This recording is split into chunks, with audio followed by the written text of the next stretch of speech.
We got the little dot right there. Got the Saying we diddly. are. But it's never, ever right. Oh yeah, I guess we're live. Okay. All right. 3, 2, 1. Welcome to BatYard's Finest. Bring you the finest of Batman and Superman and more in pop culture. From Metropolis, I am Josh from BatYard Productions. Here, oh my God. Here I'm with two co-hosts. We'll go in order. You in the center with the Ghostbusters popcorn bin. Do you want to introduce What's yourself? up, guys? I'm Matt from Gotham. How can I help you guys? I'm Jerry from Ola. Matt, I was gonna use my fucking Ghostbusters popcorn thing, and you beat me to it. You fucking suck. You both got one? I'm sorry. Yeah, I got the bucket and the cup. Oh my gosh, I didn't get any of that. How much was that? That must have cost $1 million. Jesus It's Christ. $20. It's It $20, was- but the thing is reusable. Yeah, Was it's like it? a good Oh. sturdy plastic. Yeah, it's a real cup. Oh, Right now, I'm okay. holding beer in it. Oh, good. Is there actual popcorn in there? Is that leftover popcorn from the movie? I went to see Resident Evil. Welcome to Raccoon City. So I got this actually today.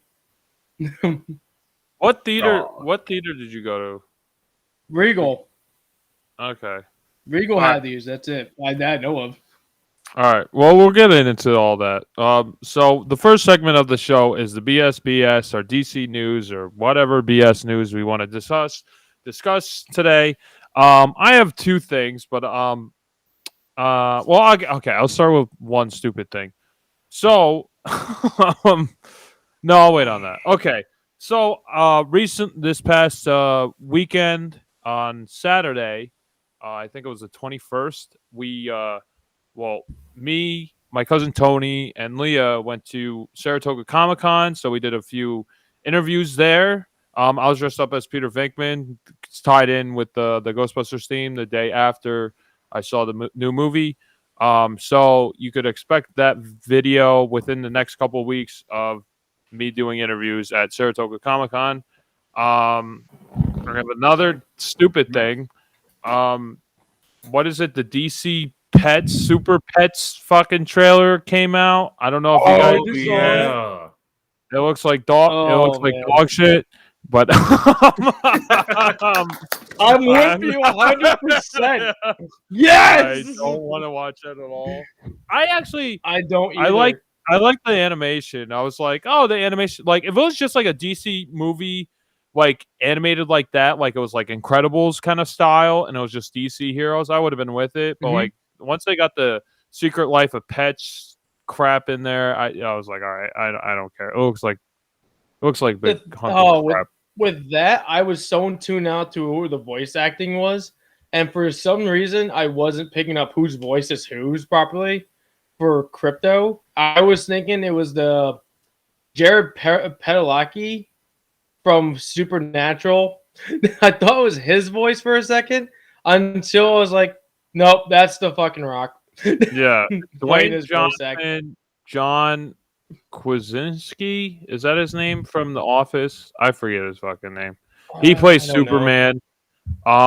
And Eric, not Eric? Kevin Hart. Who the fuck is Eric? Kevin It's okay, Hart. dog. Kevin Hart plays Ace, I guess. And I'm like, it's literally secret. Is it Ace?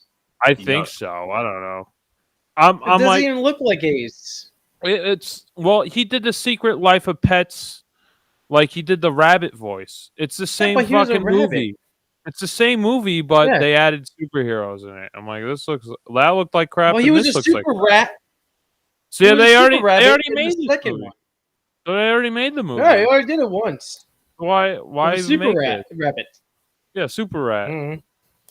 So I don't know if you guys saw. Obviously, we're not the audience for this movie, but even for kids, I think it looks terrible. That's a horrifying idea.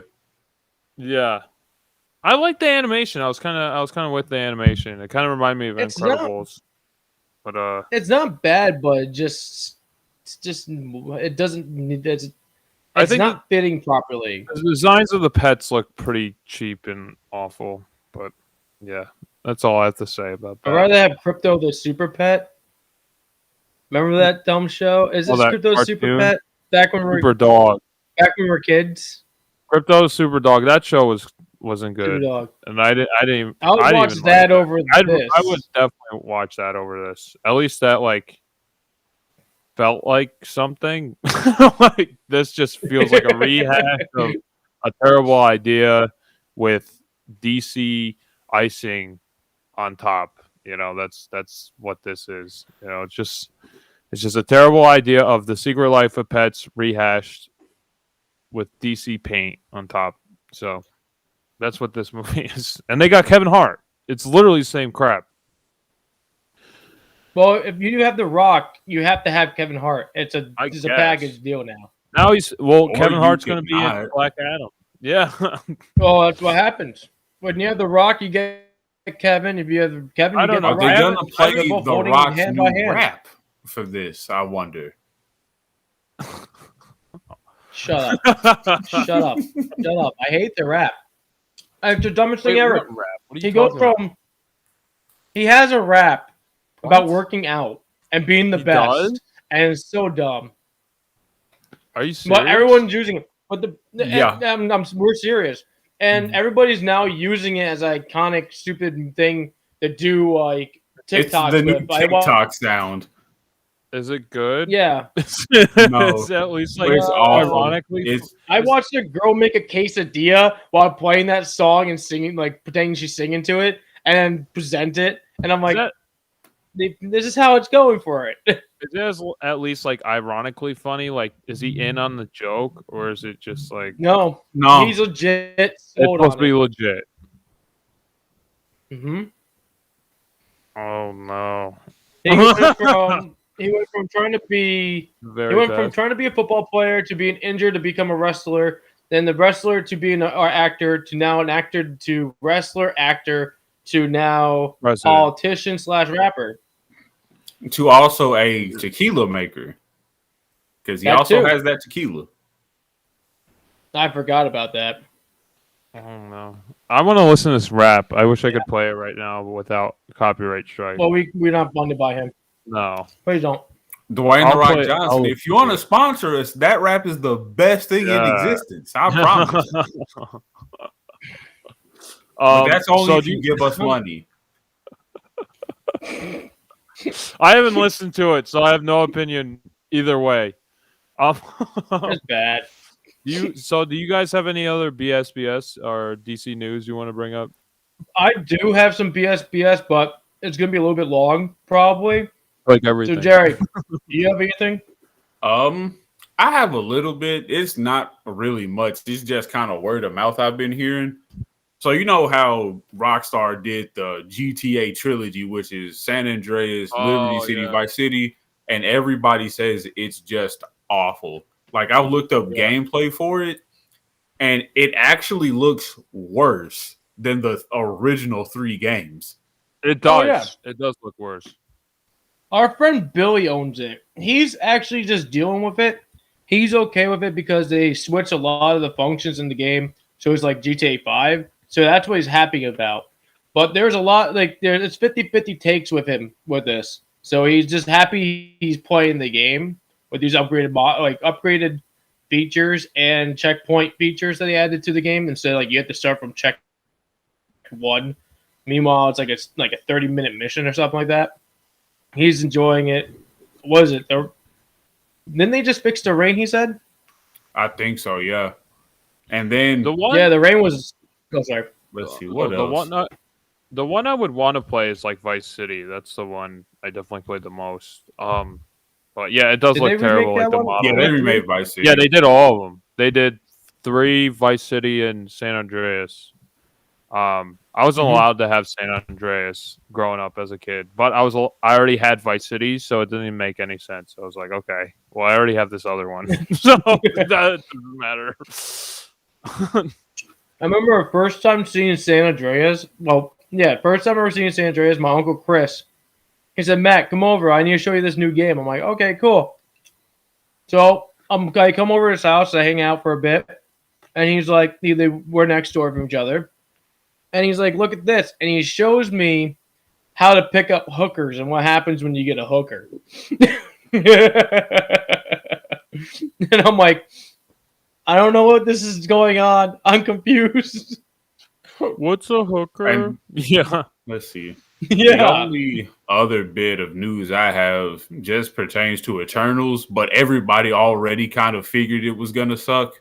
That's the news. The Eternals was sucking. Did you watch it? Did you see it? Not yet. I was gonna watch it, but then this past weekend, but then we decided to do Ghostbusters. I'm like, oh well, fuck it. I know I'm gonna enjoy Ghostbusters a whole lot more. Yeah. Yeah, that was. Didn't Jimmy watch it too? Point. Didn't Jimmy watch it? I'm trying to remember. He watched Our friend Dune. Jimmy's been watching a bunch of things. He watched Dune. I thought he watched both. Did he? I can't thought he keep just track. said Dune. I can't keep track. He's been watching a lot of stuff. Yeah, he's been watching too much lately. I don't know.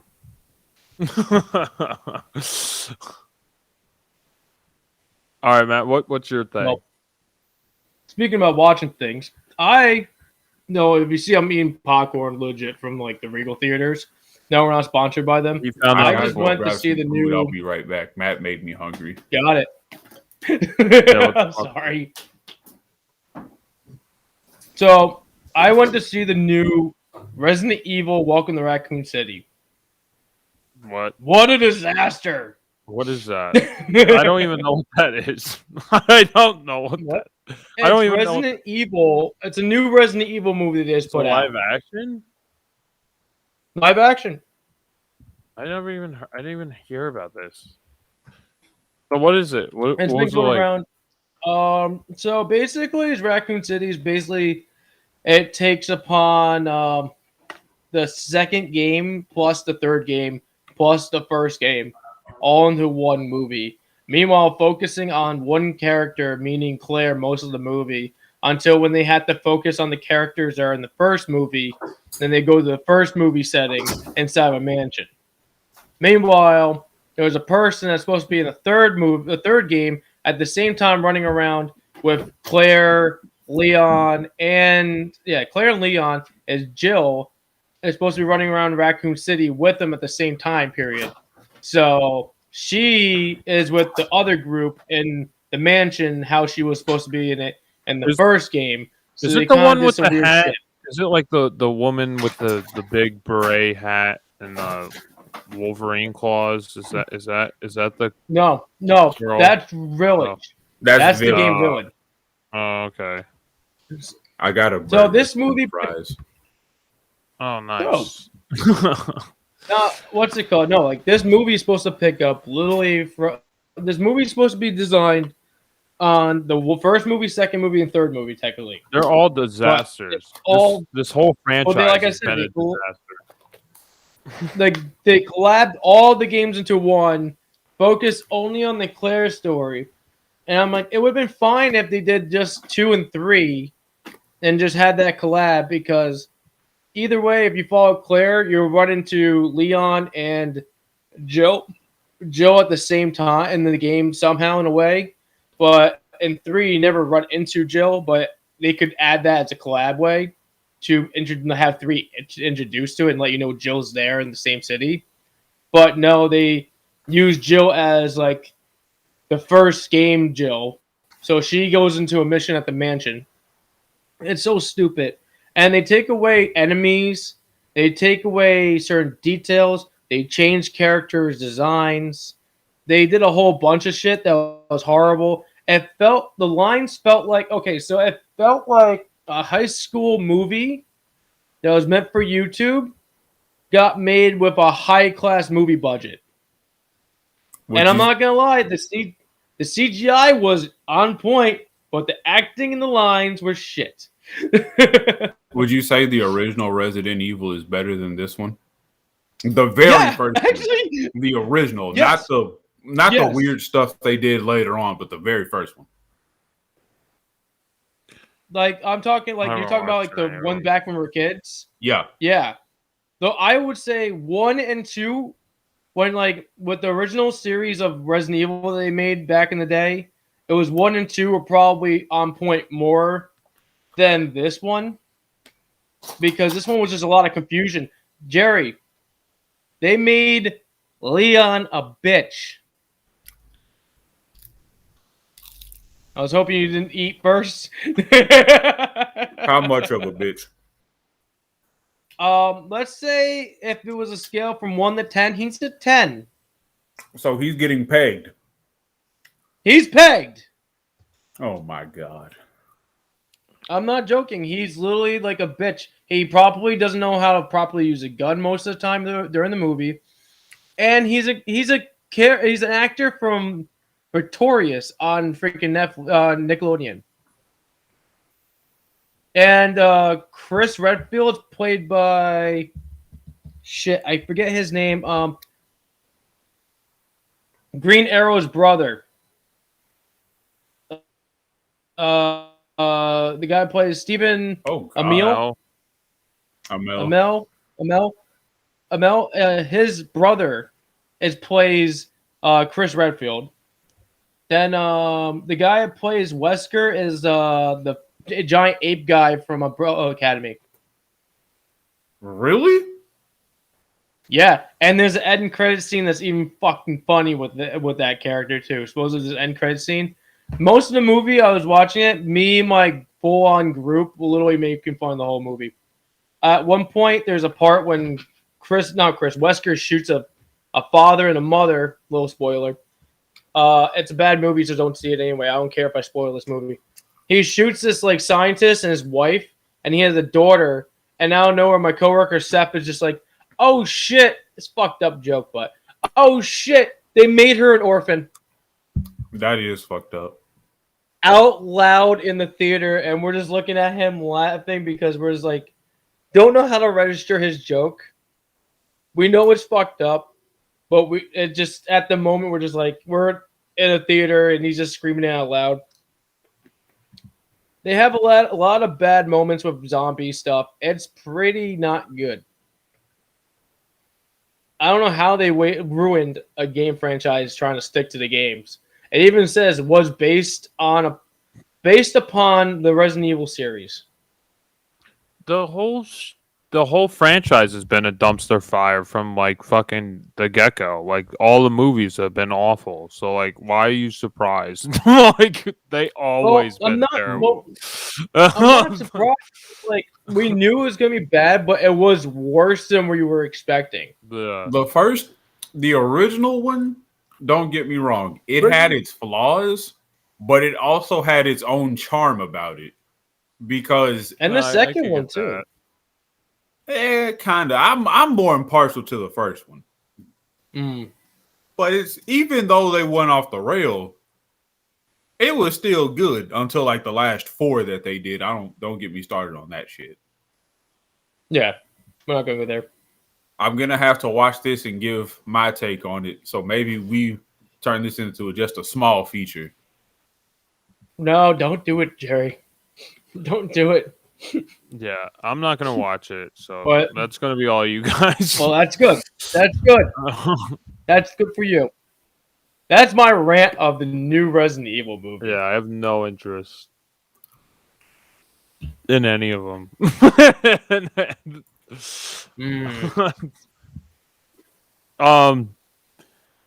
Yeah, do you guys have any more BS or news you guys want to bring up before we get into the main events at all? I have one final bit of news, Crispy. I don't know how true it is, but I've been seeing it float around that they have ideas on who they want the voice actors to be in Chainsaw. What? Really? Oh, they're nice. making it a show now? Anybody that we know? Mm-hmm. It's an adventure. It's a show about the adventure of a boy and his dog.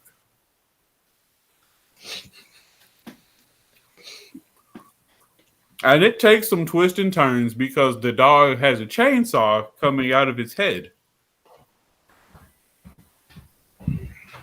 Oh, I think Matt's going to get the plushie to show you what he looks like.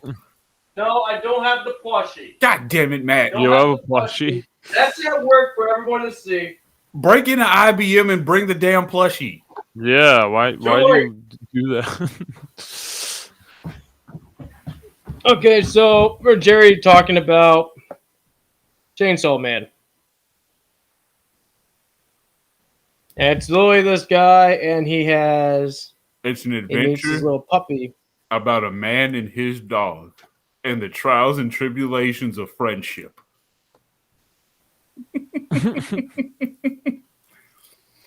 He's not joking. Okay. Yeah, I remember. I recall you guys talking about. There's a. He's holding That's the top one. something. He's Top holding one. a dog. And the bottom one too. The one that sits on his chest. That's the What is chainsaw that? pup That pup. doesn't even look like a dog. And then it is a dog. No, it's not. That is It's a dog. devil, actually. That's a dog devil. That would chainsaw. If you pull his tab, it goes nuts and turns into something crazy. But if you read it, you learn more about it. But then you get this character. It's going to be your favorite side character. Power is best. Her name's girl. Power. Power is Best girl. amazing. Crispy loved the series when I first told him about it. It's Jerry's take of the Chainsaw Man was a little misleading. He improved on the story a lot more, the way of telling it. What do you mean? Was it not a venture about a boy and his dog? Yes, you got better at telling it now. But his first thing is like this. He's like, all right, you're going to go down a road about a man and his dog, a lot of sadness and lonesome. Do not gain other favorites throughout the manga.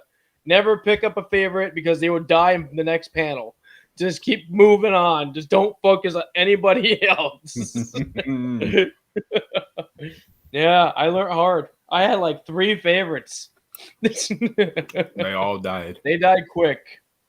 But that's all the BS I had. Yeah, I'm here. I had something else, but I completely forgot. So okay, we're gonna move on. Okay, so we're gonna go on to the main event. We're gonna go to. We usually start out with a short, and then we go to a main media project that we discuss. So the short that we're gonna discuss is Back in the Saddle, Extreme Ghostbusters. So oh man. All right, I guess I'll talk about it. Okay, so it's a two-parter. So Back in the Saddle came out in 1997. Basically, it's if you don't know the premise of the show, it's basically Batman Beyond. If Bruce Wayne was Egon Spangler. And instead of having Terry McGinnis, he has a whole team of teenager Ghostbusters. So that's the whole premise of the show. Okay, so like the Ghostbusters are retired. Egon is kind of like the head honcho, like running the show of the Ghostbusters Corporation of the Firehouse. So he basically is the guy behind the scenes, you know, being the caretaker of these teenagers, basically. So Ray Winston Venkman returned for Egon's birthday celebration and decided to bust some ghosts just for nostalgia's sake.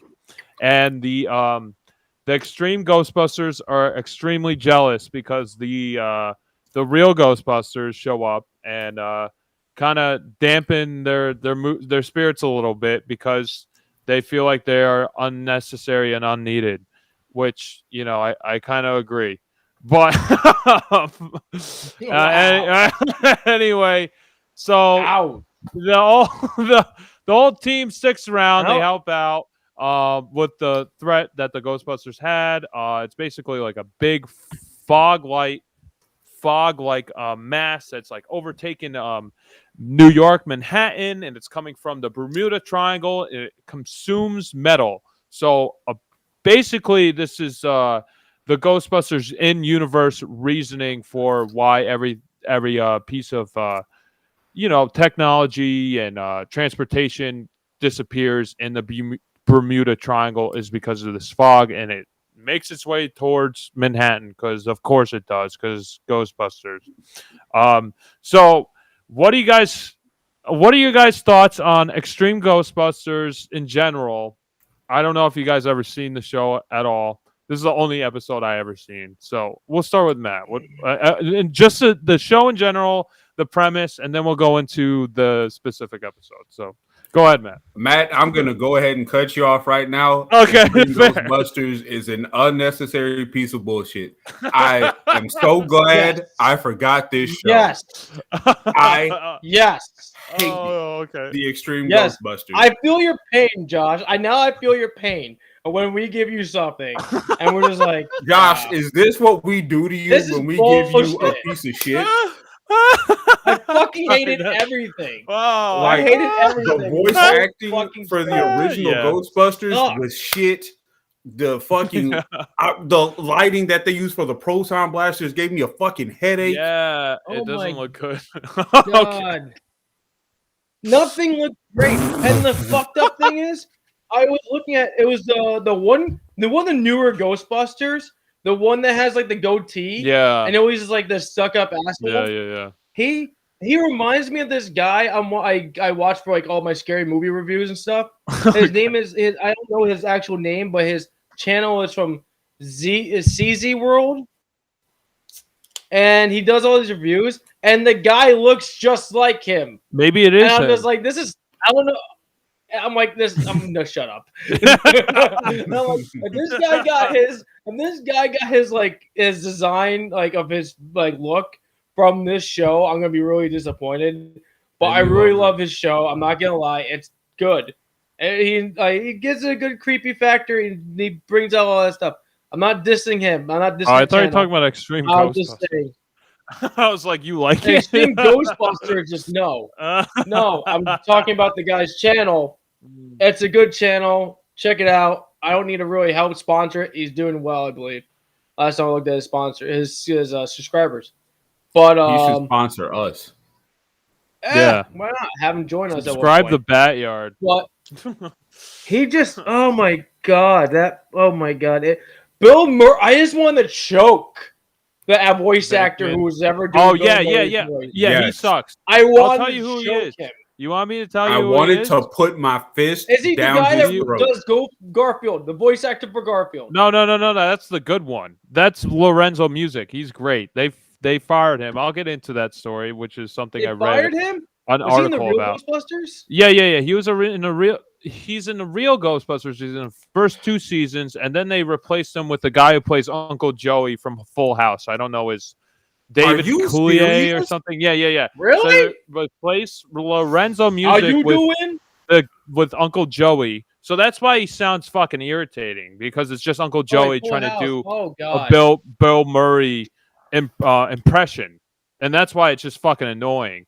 And I don't like his voice acting of like what he does with the character Peter Venkman, because he just sounds like he just Cut like it doesn't out. have any nuances. It's just like over He the doesn't top have and- any range. No, there is no range. No. It's just like, hey, Egon, what do you think of this? That's his voice. That's the whole voice throughout the show, and it's just it's irritating. And the first 2 Oh seasons my God, of the I real was just- Ghostbusters are great. But I'll get into why Like, he left. Well, at least one of the things I found. I don't know how factual it is, but it sounds Probably some pretty bullshit money. right. It is. It's not that, but we'll Oh, get back God. to that. Then like I was okay, so I was trying to watch this on the sites you gave me. And every time I'll click on the site, Wait, what?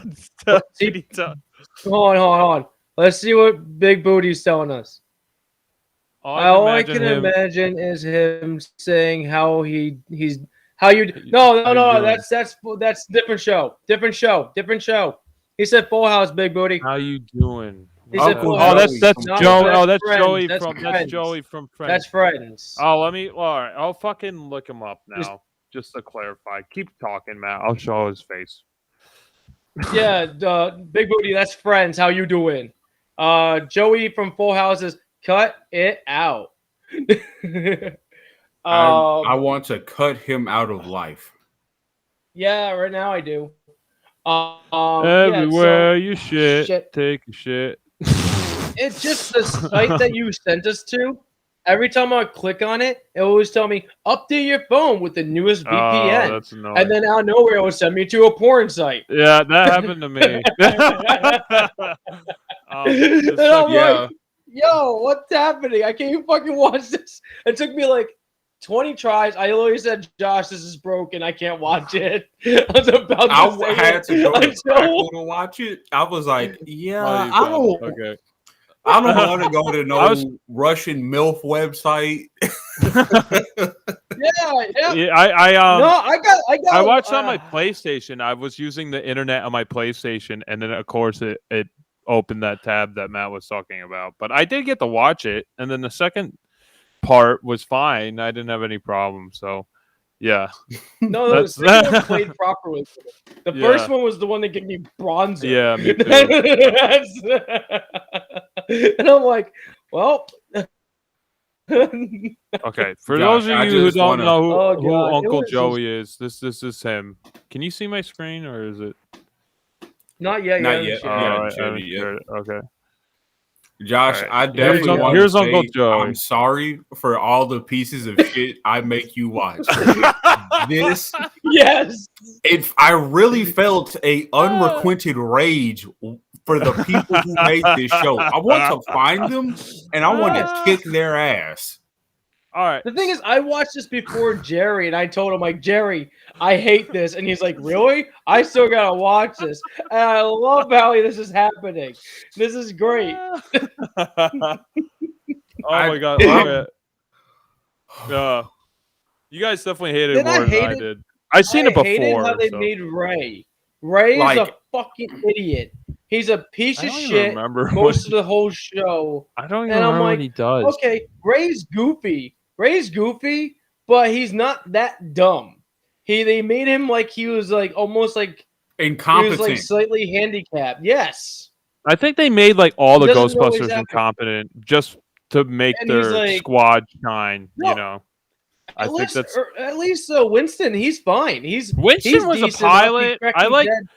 I liked what they added to Winston's like- character. He seemed like he had the most like build up on his character. Like he Well, was a yeah. pilot. He had his license. He seemed like he had the most going on. Like afterlife Yeah. of Ghostbusters. I didn't mean that to be a He pun. was but- living his life to the damn fullest. yeah, And he was helping out Ray Yeah. too a little bit. I too, liked in the I liked midst. what he was So doing. like, he was the only best Ghostbuster I think throughout this whole show.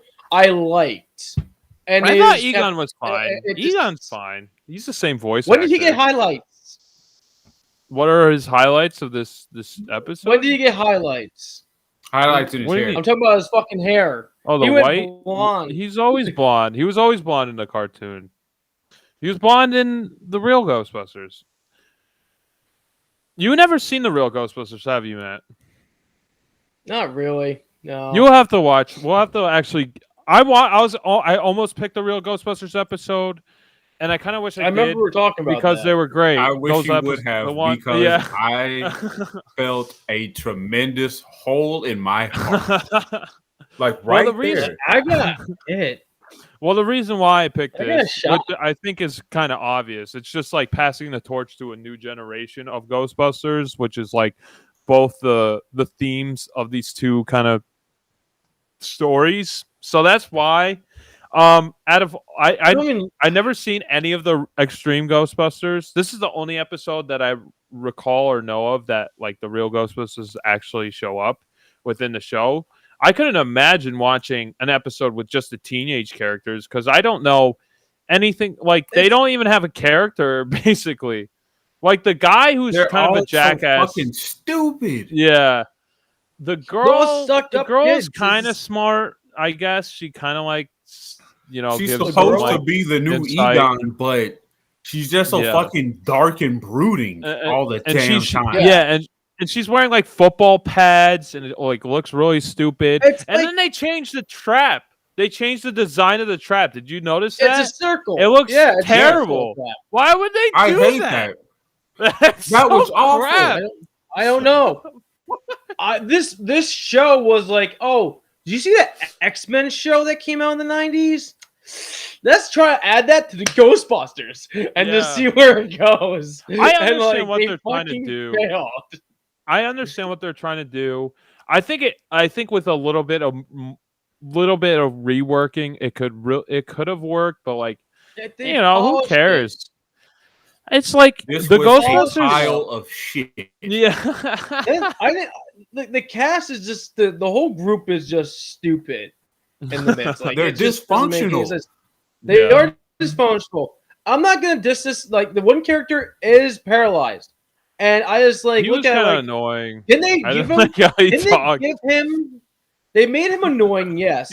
But I'm like, annoying. Can they give him a wheelchair that actually does cool things? What if it like, flew give or him a something? flying, like, Yeah. what? If it like And flew he or made all something. these paraplegic jokes talking about I don't have my sea legs. yeah. I'm like, what? It was funny, but I'm like, Jesus Christ. I wasn't even. I definitely checked out of the show. I like stopped paying attention. They put him in a helicopter. They had him locked in that helicopter. I'm like, oh, that's a good thing. Put the paraplegic on the helicopter. Put him on the boat where he can't do anything other than if he can't properly swim without his legs. We got a problem. Parallelogram. He's a parallelogram. Yeah, I'm sorry. I offended. The stuff. No. Well, there's one part I liked. The two things I liked, which is Winston, being a pilot and actually had like something going for him, and like how Peter Venkman basically said, "Let me show my Venkman charm," and then he like pays the pilot to rent his helicopter, and he's like, "Oh yeah, like." I told him it was dire and the Ghostbusters needed it. And I was like, and they're like, oh, really? He lends it to you for free? He's like, no, I paid him $500. It's going to be on your bill. I like that. That was like a good, like, little joke. That was that was nice. I laughed at that. That was it. Yeah, that was kind of it. Another thing. Fuck you, Slimer. Get out. Get out. They made him too obnoxious. I don't even remember. They made him too obnoxious in this one. He didn't even do anything. He wasn't even, like, in it. Whenever he was on screen, I just hated it. I'm like, it doesn't I hated the sound Slimery. effects they gave Slimer because it was so, like, high-pitched in frequency. It was like you hear it, and it forces you to pay attention to it. It sucks. I don't even remember what he did. I don't even remember. I know he was there. In the show. Yeah, I just remember him floating around. They changed Janine's voice. Janine didn't even sound like Janine anymore. Like it could have been just like with the girl. With Slimer, I get it. He's like their mascot, but like if this is a new cast, retire Slimer. Let Slimer just be Slimer somewhere else, or like just let him go. And like if I think I know like Slimer was in the real Ghostbusters as a mascot, like a Scooby-Doo thing. He was. But like, and there's actually a story why there. Yeah, there's a story why they get him in the like how he becomes like a part of the Ghostbusters team, and it's actually a really good episode. It takes place right after the first Ghostbusters movie, like literally like right after. And that was almost the one I was gonna pick. When we watched this, we should have went with this one. The thing is, like, so the Extreme Ghostbusters is so bad. You guys ever heard of the Just Watch app? Yes. So usually, Just Watch app usually tells you the locations of like everything you're trying to watch. That they will tell you where you can watch it for free or rental, or you can buy it. And I use a lot to find my stuff. When I typed in the real Ghostbusters to see if I can get another copy than Josh's website, it had nothing. Nothing was there. I know, I couldn't find it. And I'm like, is this bad? What? It didn't show Crackle? Because that's how it didn't even show Crackle. Wow. No, it didn't show Crackle. It was that bad that they didn't want to exist. They've been putting like episodes of the real Ghostbusters and Extreme Ghostbusters on YouTube, and I was like hoping that would have been the case with this episode, especially like having this episode with the real Ghostbusters, like the original team. Like I would think like this is probably the most popular episode to watch out of the whole series. It only lasted one season, but I guess the season. I wonder why. This came out. Okay, so I wanted to ask you guys. So did you notice when this when the big fog, whatever it was called, like it was like devouring New York, right? At like 8. Mm-hmm. Did you notice what it devoured? What were the first two buildings that it overtook? Did you Well, you broke up notice? for me. What? So It was the Wait. Statue of Liberty, right? yeah, there was a Statue of Liberty, and then I think, and then once the fog goes into the city, it It was at Central devours. Park. No, well, yeah, but that No. happens. But well, it takes over. It devours Washington Square Park after this, but it's only one shot, and I was like, "What the fuck?" It devours the two towers, and they disintegrate. And I'm like, "Oh my god! Oh my god!" And I was like, "When the Wow. fuck was this made? When was this made again? 97. I And didn't was like, even pay "Holy attention to shit." that. I was like, They "Oh my predicted god!" it. I Oh was my, like, "Oh my god. god!" And then there's another episode of the real Ghostbusters where they're flying a plane in the middle of Manhattan and they're like trying to control it, and they literally like are heading towards the towers, and then they go over the towers and like, "Oh, we just missed the towers." Like, and that was like 86. So like, They're predicting the future. I mean, twice. those people who are like, yeah, the mass media like has been showing signs forever. They're Simpsons. It's like it's They're crazy. Simpsonsing. It's crazy. If I would recommend just watching that one clip of the episode. I can't right now. I get a porn site. Yeah, well, watch that porn and then go back to it. But it was wild. I was like, oh my god, I can't believe that was in there. And that was I didn't even pay it attention 4 because of how years? angry I was. I was trying to like occupy myself playing a video game, and I was like, Of I'm not course. gonna deal with this anymore. But then every 2 seconds, I'm like, I have to watch this, so I'm watching it, and I'm just like, go back to the video game, Matthew. Just go to back. I've seen this. No, gotta watch. I've seen the episode before, so like I didn't have as bad of a taste as you guys. I don't even think the first time I watched it, I really hated it. I just like was like, yeah, I'm not into this. I kind of liked that the Ghostbusters came back. It gave me like an interesting. I like the idea that the Ghostbusters were older and then they come back. I like that idea. I don't think it was executed well. I like the part when they said, "Oh, let's suit up for one last hurrah thing," and they're getting into the suits and like, "Oh, it's a little tighter and all this stuff." Yeah. I like that. I like the adding and they're probably not going to fit in their suits. The new team, and I'm like, "Oh, that's neat." Like I like the whole, "Oh, it's Egon's birthday. We're going to celebrate Egon's birthday." I thought that was kind of fitting. Like, let's bring in the new one. Yeah, that was midlife crisis. The torch has been passed on. Mm-hmm. They needed just a little confidence boost to show they still got that spark. And then like the ending I did like is that like idea. They're having Thanksgiving at the ending. Yeah, but no. I mean, like I'm not going that far. I know Thanksgiving's like literally around the corner. Wow, like what time? 2 days. 2 days. 2 days from now. And 2 days. We're Tuesday, guys, not Wednesday. And then if it was still Thursday, we'd be doing a podcast on Thanksgiving. We probably would have skipped that one. But I know, but still. But no, I like the ending when like they defeat the fog monster. Yeah, I like the entity. But the fog monster, I liked how the creatures come back. Oh, well, no, Godzilla has the fog monster. The little what? Bob. I thought you were talking about the little monsters. It's called the Fog Monster. He's from Godzilla back in the 70s. They did a promotion. They made the movie Godzilla versus. It starts with an H. I can never pronounce his name, but they call it the Fog Monster, Smog Monster. It's basically a pollution monster. What? Never mind. I don't know. Jerry? Oh, so I thought Jerry said something, but not this time. Not yet. You. I'm saving it. So he would fly around town consuming pollution, and sending out pollution and killing things and all that junk. That's why it said the smog monster. Fog monster, That's smog Captain monster. Planet. No, he needs to save the world. But yeah, I liked how like when they killed captured the ghosts, everything came back. So everybody from like the beginning of this freaking thing wreaking havoc came back at the end. So we got like planes, random people, yes, random cruise ships that went missing over the years, etc., etc., etc. Titanic, not joking. It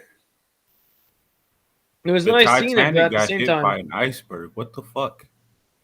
What? No, I know, I'm joking around. But in the second movie, they brought back the Titanic. Like, well, we got sir, the Titanic has just landed. What do you mean? That went down years ago. I mean, no, seriously, the Titanic's back. And everyone's coming off the Titanic. The second one, the second movie. But, yeah, I did like that. I just enjoy like it ends up with a happy ending with people coming back, but I kind of want to see the telling of like all the people from like later years, like in like the 40s, like all those years coming up to now, trying to figure out where the fuck am I? Yeah, I almost wish there was like a follow-up episode, like just figuring out like like you're saying, like all these people that just came out of like all these different time periods from this, from disappearing Egon's, from the Bermuda like, Triangle. And like, yeah, that would have been funny. Like He's just like, all right, you're next. Come on, where are you? They have to get readjusted. Yeah. Egon has to take them all in at the freaking fire department.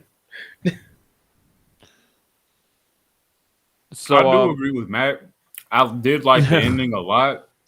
Just because it was very kind of Godzilla-esque, like huge monstrosity against the group of heroes, and it's obvious they've been struggling the whole time fighting it, because it's like, okay, we're gonna do it this way, that doesn't work, we'll try it this way, that doesn't work, well, here's the last option, and it's like, okay, that doesn't work, so what the fuck are we gonna do now?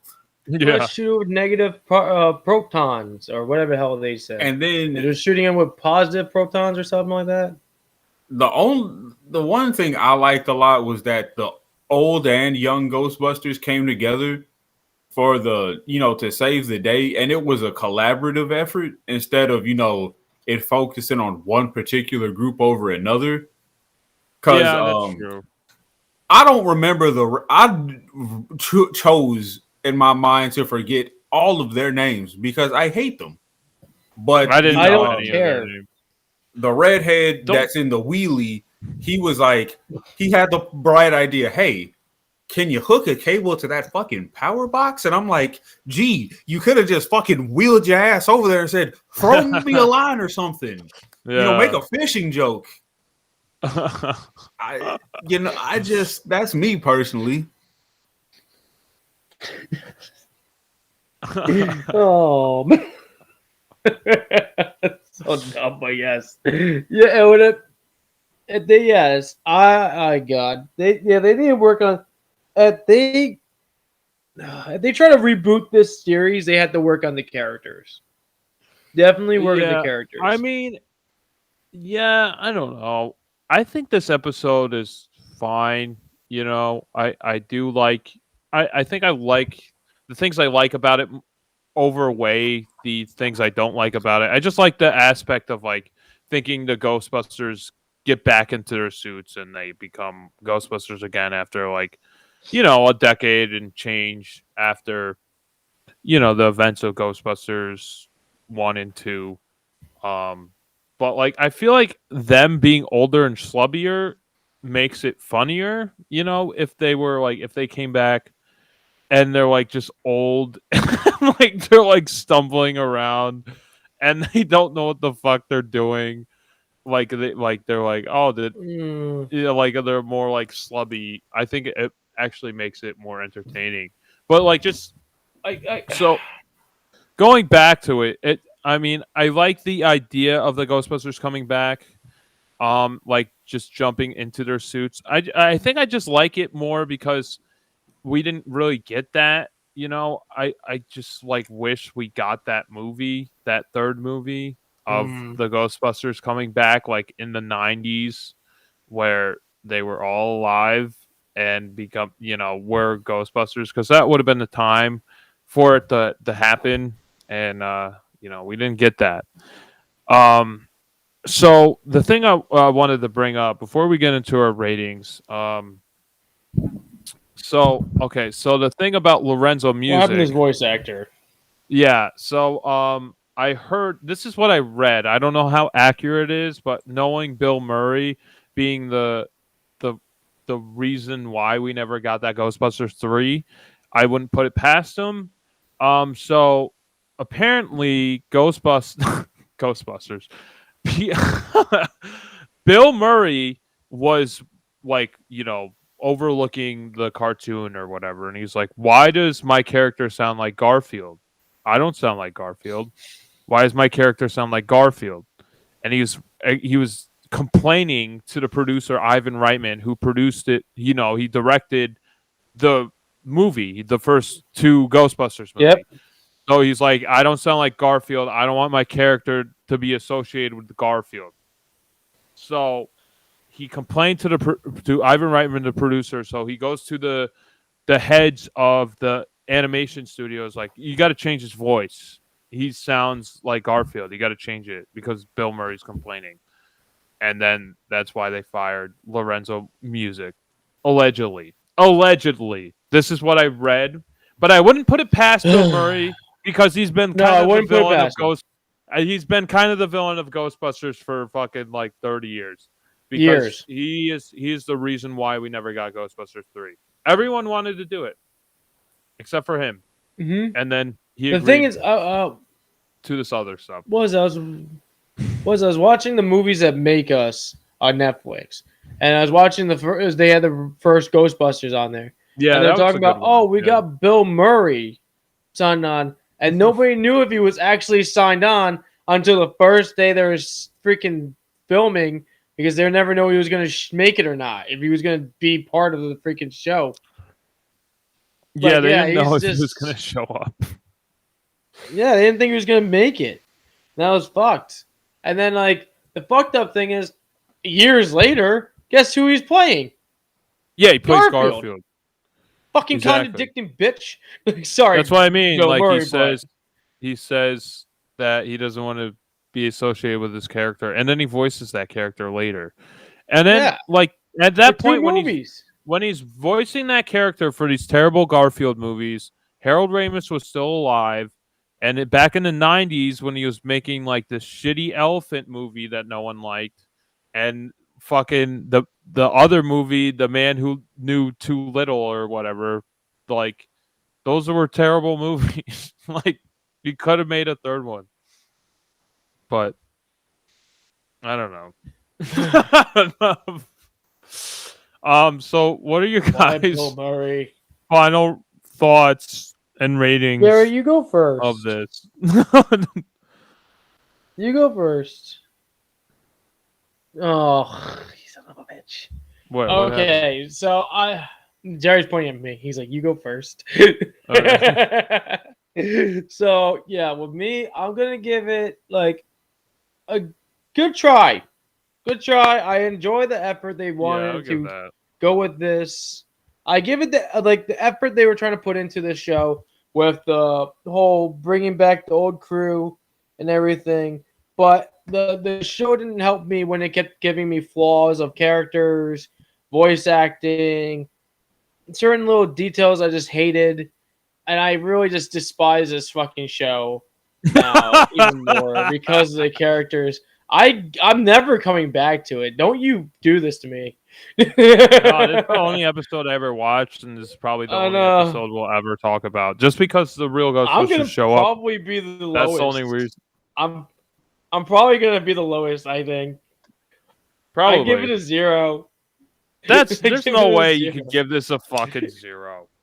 After you give us fucking Kiss fucking conquers the world or whatever the fuck bullshit you make us watch, there's no fucking way that this deserves a 0. That's a way. I'm sorry. It did it. That's not true. I don't believe you. But whatever. All Do right, what the Jerry, fuck what's you want. yours? You just said good effort and then you give it a 0. What the fuck is that? That doesn't make any sense. But I don't care. They tried to do something different. For me, it didn't work out because I do remember watching the real Ghostbusters more because my aunt played, a lot of like 80s and 70s cartoons. Mm-hmm. And we also had Boomerang as a channel, so I just remember like all these old shows.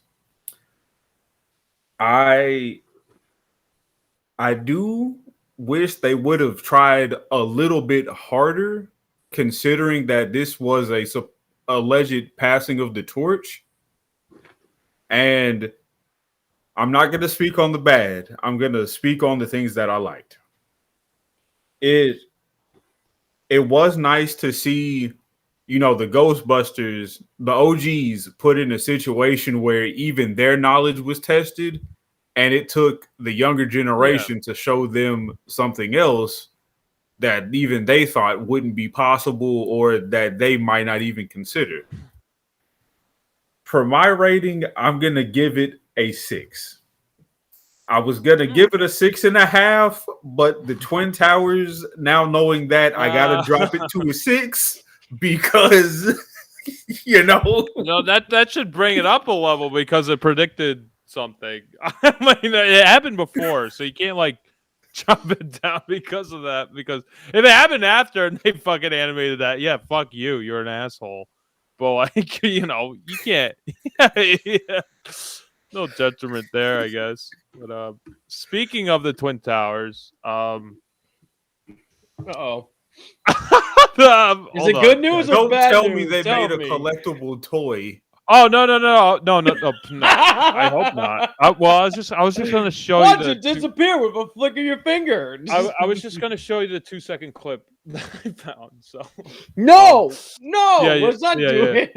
Okay, ready? Matt also changes his rating from a 0 to a 4. Yeah, that's actually more logical. There's no way it's a fucking 0. Come on, let's be real. Like, come on. Popcorn is great.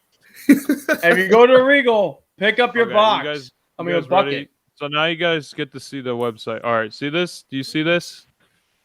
Do you see my screen? Yeah, no, we see it. We see it. Okay. So see what this is. Okay, ready? Yeah, we watched it, and it's gone. So that was it. It's only like a 2-second clip, but that was in the show. That was in that episode. And when I saw that, I was like, "Oh my god!" I did not pay that any attention. No, me either. Yeah, I thought it was wild.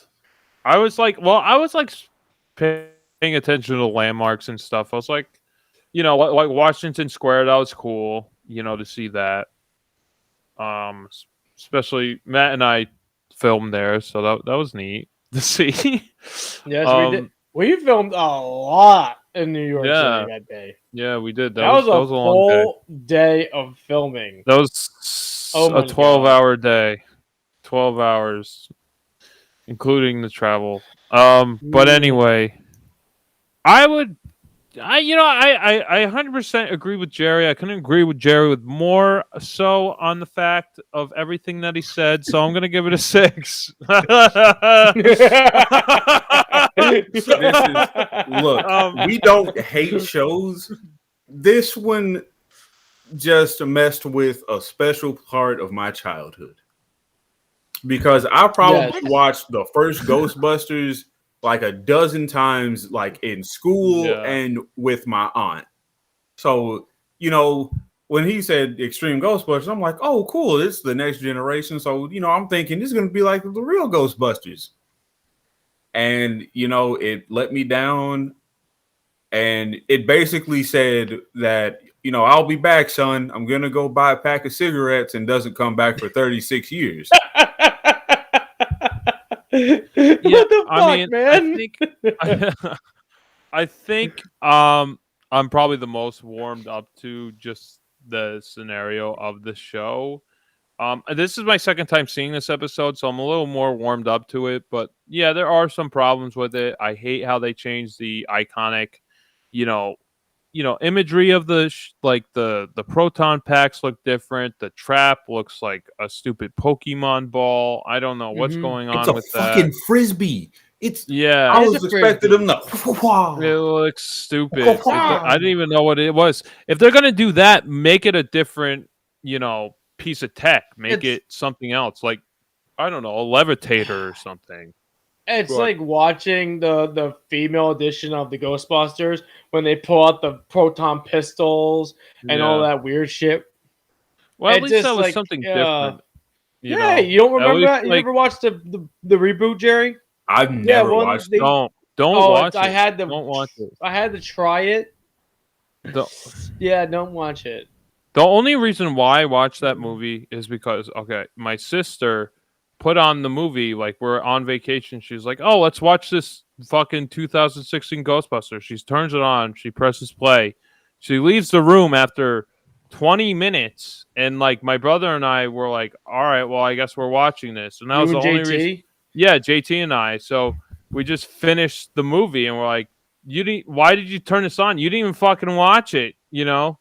And it was pretty bad. It was pretty Josh, ugly. I But will we'll It was never horrible. talk sister's ass for you. about I like to see you try Yeah. actually. She fucking left. She left the She's- room. She didn't even watch it. She hated it. She started it and then she leaves. She didn't even like. She didn't. That's she couldn't the even worst fucking kind of watch person. it. What the I hell? know. She noticed the beginning was bad and just said, Yeah, "I'm not doing this she today." said, "Fuck this," just and then walked I was like, "Well, away. I already started it. Might as well finish this monster." She woke up and chose chaos. Yeah. She chose extreme prejudice. Yeah, that's probably the Oh, most we'll man. talk about that movie, unless fucking Matt decides to choose it for whatever reason. No, which I'm never choosing that again. I Bill wouldn't put- I Murray gets wouldn't- eaten by a I pterodactyl. wouldn't put it What past the him. fuck? Yeah. Yeah. Okay. So, any final thoughts? I And think we all, di- all gave our thoughts of the Extreme Ghostbusters. Wait, what were you gonna say, Delete man? it from the history books. I was gonna say Yeah. Dan Aykroyd's a fucking taxi driver in that movie. He ain't shit for some reason. And then Ernie Hudson is a freaking he owns a morgue, not a morgue, a funeral home. Yeah, And that's we how they don't- get the Echo One. Yeah, we don't have to talk about that movie. We don't have to I talk know, about that it ever. pisses me off. So, It's okay. It hurts me. So, talking about the failure of the 2016 Ghostbusters, Sony was struggling to figure out what the fuck to do with this franchise, and they made a whole company called Ghost Corps, trying to figure out, I thought we were going to make this a franchise. We don't know what the fuck we're doing. Maybe let's give it to the people who actually started this fucking Ghostbuster, craze in the first place. So, Ivan Reitman's son, Ivan Reitman is the director of the first Ghostbusters and the second Ghostbusters. His son, Jason Reitman, who's a fine director in his own right, who directed such classic movies as Juno, had decided to take the reins of the That wasn't a bad Ghostbusters movie. That was very good. franchise. Yes, yeah. So he decided to take the reins of the Ghostbusters franchise, and by basically including the grandchildren of the Ghostbusters. It's like I don't know what much more you really need to say about that. Jerry, do you want to do a quick synopsis of Ghostbusters 2021? Gladly. So everyone, this is I got saved. I'm going to go ahead and say critically acclaimed because I'm a critic and I'm acclaiming that this is a damn good Ghostbusters remake or continuation, I should say. Yeah, it's a Gosh, sequel. I'll call it a continuation. Continuation boot. Continuation It's boot. a continue boot. So Yeah. this is, like Josh said, this is following the story of the grandchildren of Egon Spangler, who is, he's out in the middle of bum fucking nowhere, a no horse town. They don't even have a horse. It's a no horse town. But you see that he owns a farm. he's still, doing his Egon Spengler thing. He's hunting ghosts and he's trying to find solutions to, the bigger cause. And so, he just finished hunting a ghost and he traps it and he tries to capture another one, but the trap that he has fails and he goes in his house. He suffers, I think it's a heart attack, they said, and he died. Yeah, I would assume. Yeah, I'll just say heart it was attack. natural. It was natural causes, in sorts. His heart gave out on him from being a fucking badass.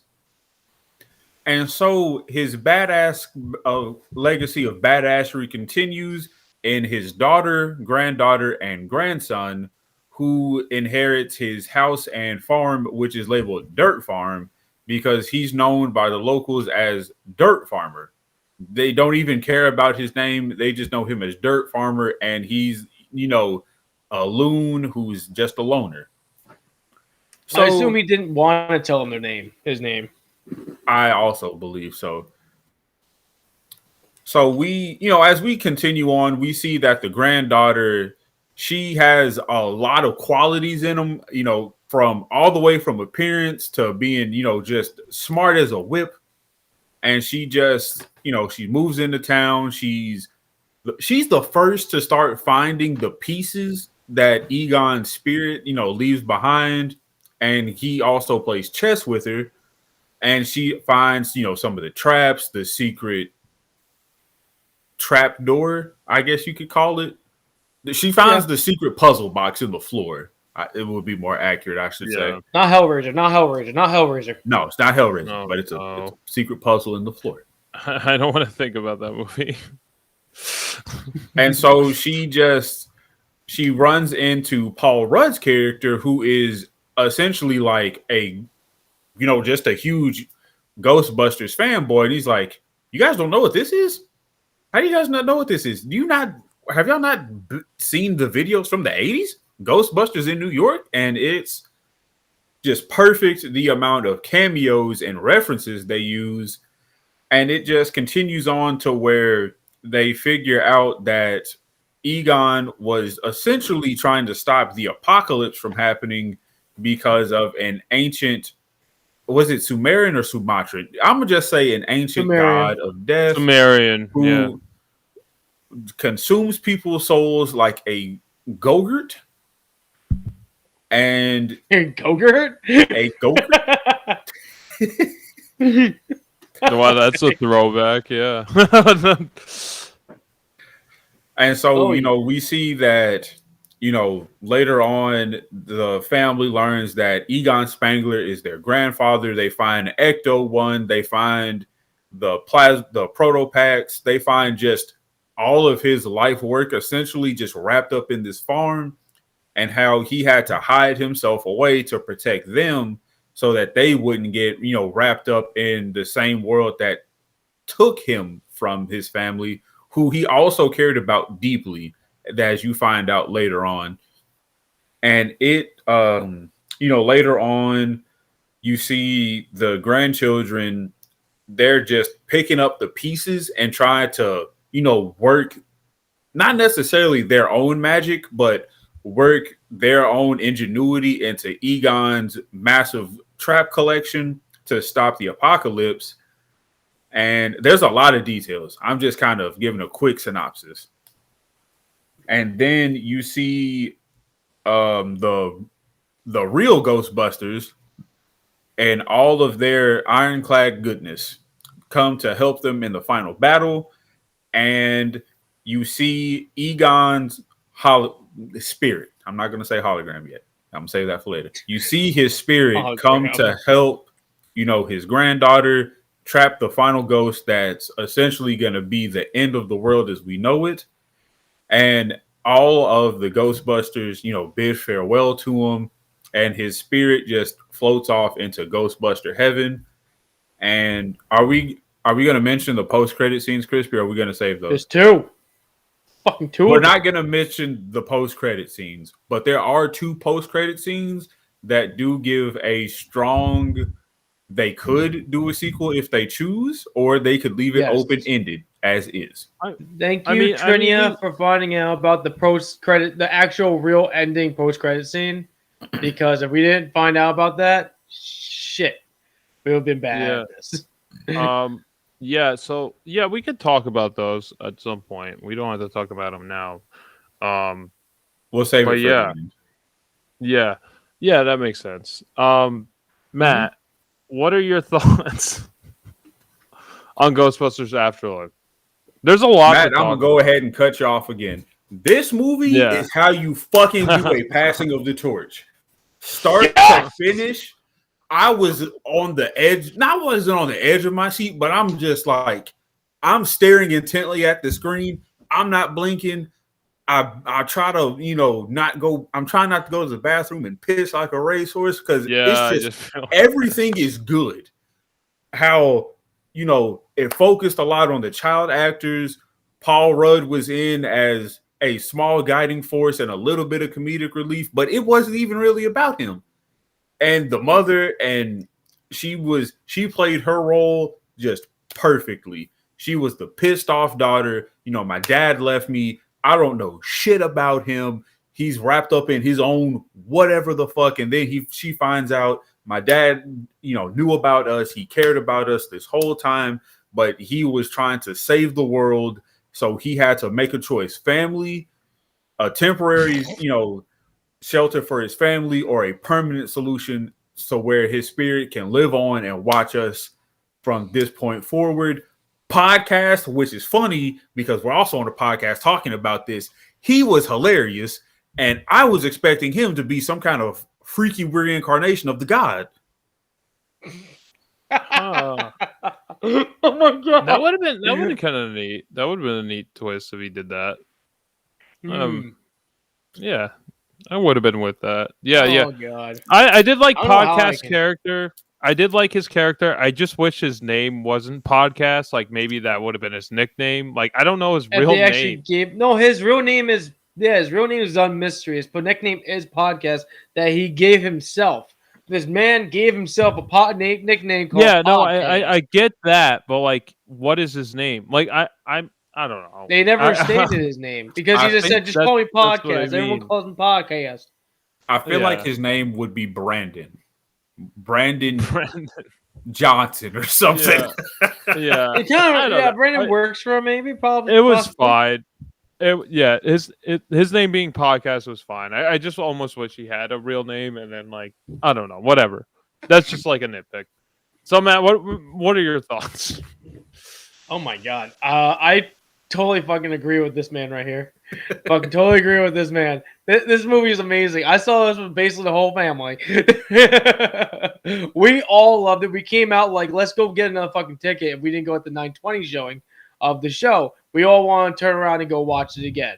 I want to keep watching it. It was just fucking good. You saw it twice? I liked how... No, I'm about to see it twice because my friend Billy wants to go see it. So I'm going to go see it again after my next paycheck so we can go see it.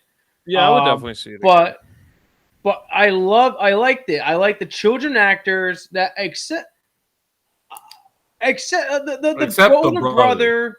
The brother he's a rough beat. He plays the same character most of the time for me that I've noticed or something like that a little bit, or has the same attitude. Fever. So like it's like he's up in there. I don't have a problem with him. That's some fucked up shit. You're the only one who can make that joke. You're the only one. You got jungle fever, boy. My God.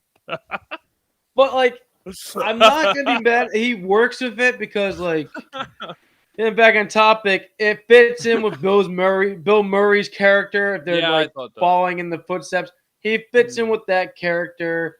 And like, I love Podcast. How Podcast is the Dan Aykroyd. He loves the paranormal. He loves all this mysterious stuff of the universe and everything that's going on. He devotes his life and his time with the podcast. That's about it.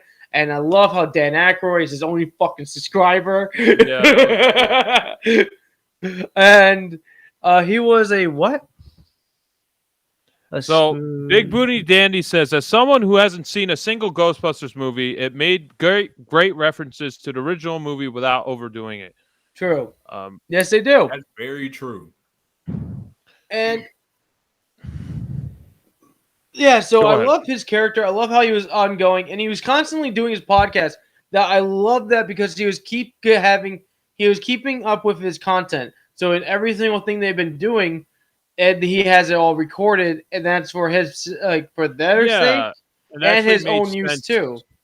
It actually made sense for him to record it and be like on top of like actually getting this footage. Yes, but the thing is, like, I wish they had like a camera instead of the recording. Yeah, I wish they had the camera over the recording. Too. I did, but I don't. Anyway, it works out. Whatever, screw it. And then the granddaughter.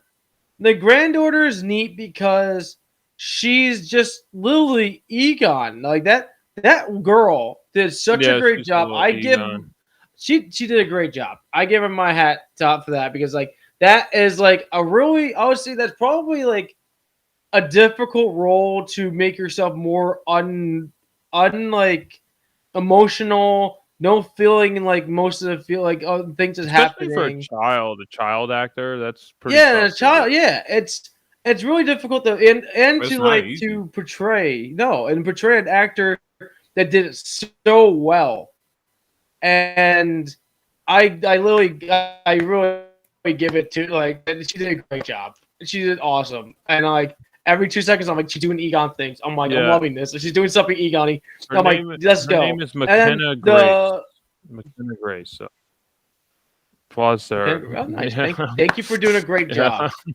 And then the other girl that joins in later, that is the Boulder Brothers' love interest in a way. She suits in with being Ernie Hudson, like Winston's character, because she ends up joining him, not knowing anything. She's just like, I just got wrangled into this. Just off the street. Yeah, so it's fine. Yeah, I got wrangled into this shit. I saw the ghost in the hole. That I'm gonna help a little bit here. Yeah, and, I love the kid actors. The ghost in the hole. I like but that. I enjoy the characters. I like how they brought in the older Ghostbusters, and like how Jerry's saying Paul Rudd's character is there. He's helping guide the kids, podcast and the granddaughter, on their journey of trying to figure out what's happening with their town. That's only been established about almost 50 years to 100 years. That's it. And it was so like, and they're trying to help figure out what that is. And he did, bring in the funniness and all that junk. And and Jerry's right with the mother. The mother did a great job being this. So it's like a mother that's supporting 2 kids by herself, trying to make it through like the time of this hard time that's going on with them. And trying to deal with a dead father's house that she had no care for in the world because they abandoned her and all that junk. But I love how she gets the realization at the end and having a closure moment with her father and all that junk. It was great. They put it all together. It felt like they said, "How do we make this right?" And without fucking this movie up, and close the movie with the ending of Ghostbusters. Or a continuation wise. And it just felt great. I just enjoyed it. I know we're not going to talk about the ending until later probably, but I'm just going to say I count this movie having two. They have two. This movie has, to me, it has 2 endings. There's the adventure, and then there's the adventure ending. Then there's the conclusion of the family and the feelings ending. And I loved both of them, how they did it. They executed it pretty well.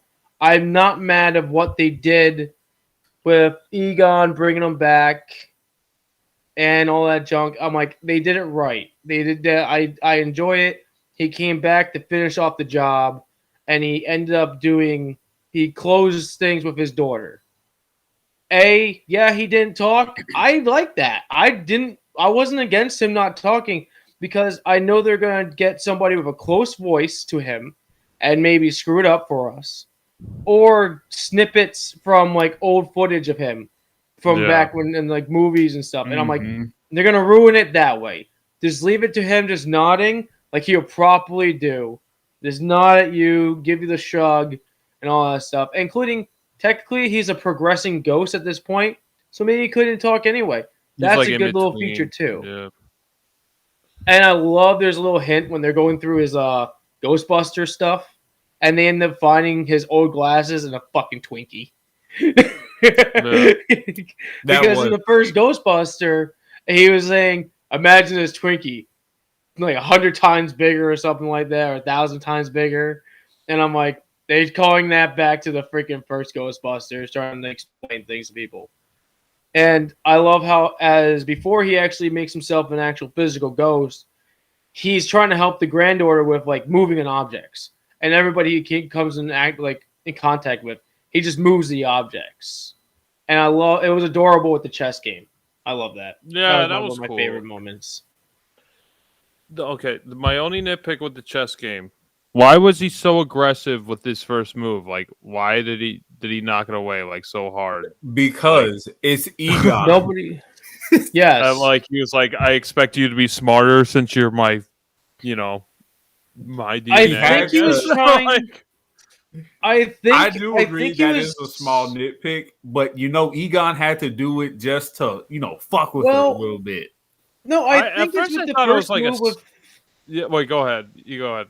Well, flicking it. Well, Egon is like still like a progressing ghost. Like I said, he was progressing, so he doesn't know how to physically touch things, and so he overly did it. That seemed like very deliberate, though. That seemed like a very deliberate move. Well, like I'm just saying, like he probably trying to figure it out, but he ended up like saying, and then he got frustrated trying to figure it out, so he just used all this negative energy and forced the chessboard fucking forward. That was just like a little minor nitpick, but at first, it's fine. It's fine. It's completely fine. I was just like, if it's Egon, why are they so aggressive with that chess move? I think it's because he's so smart, and he's probably saying to himself, "Why am I not getting this? This should be easy for me to handle." So he got frustrated. Like they say, a lot of ghosts, whenever they use more negative energy, it's more stronger than actual positive energy. So negative energy, maybe. I don't know.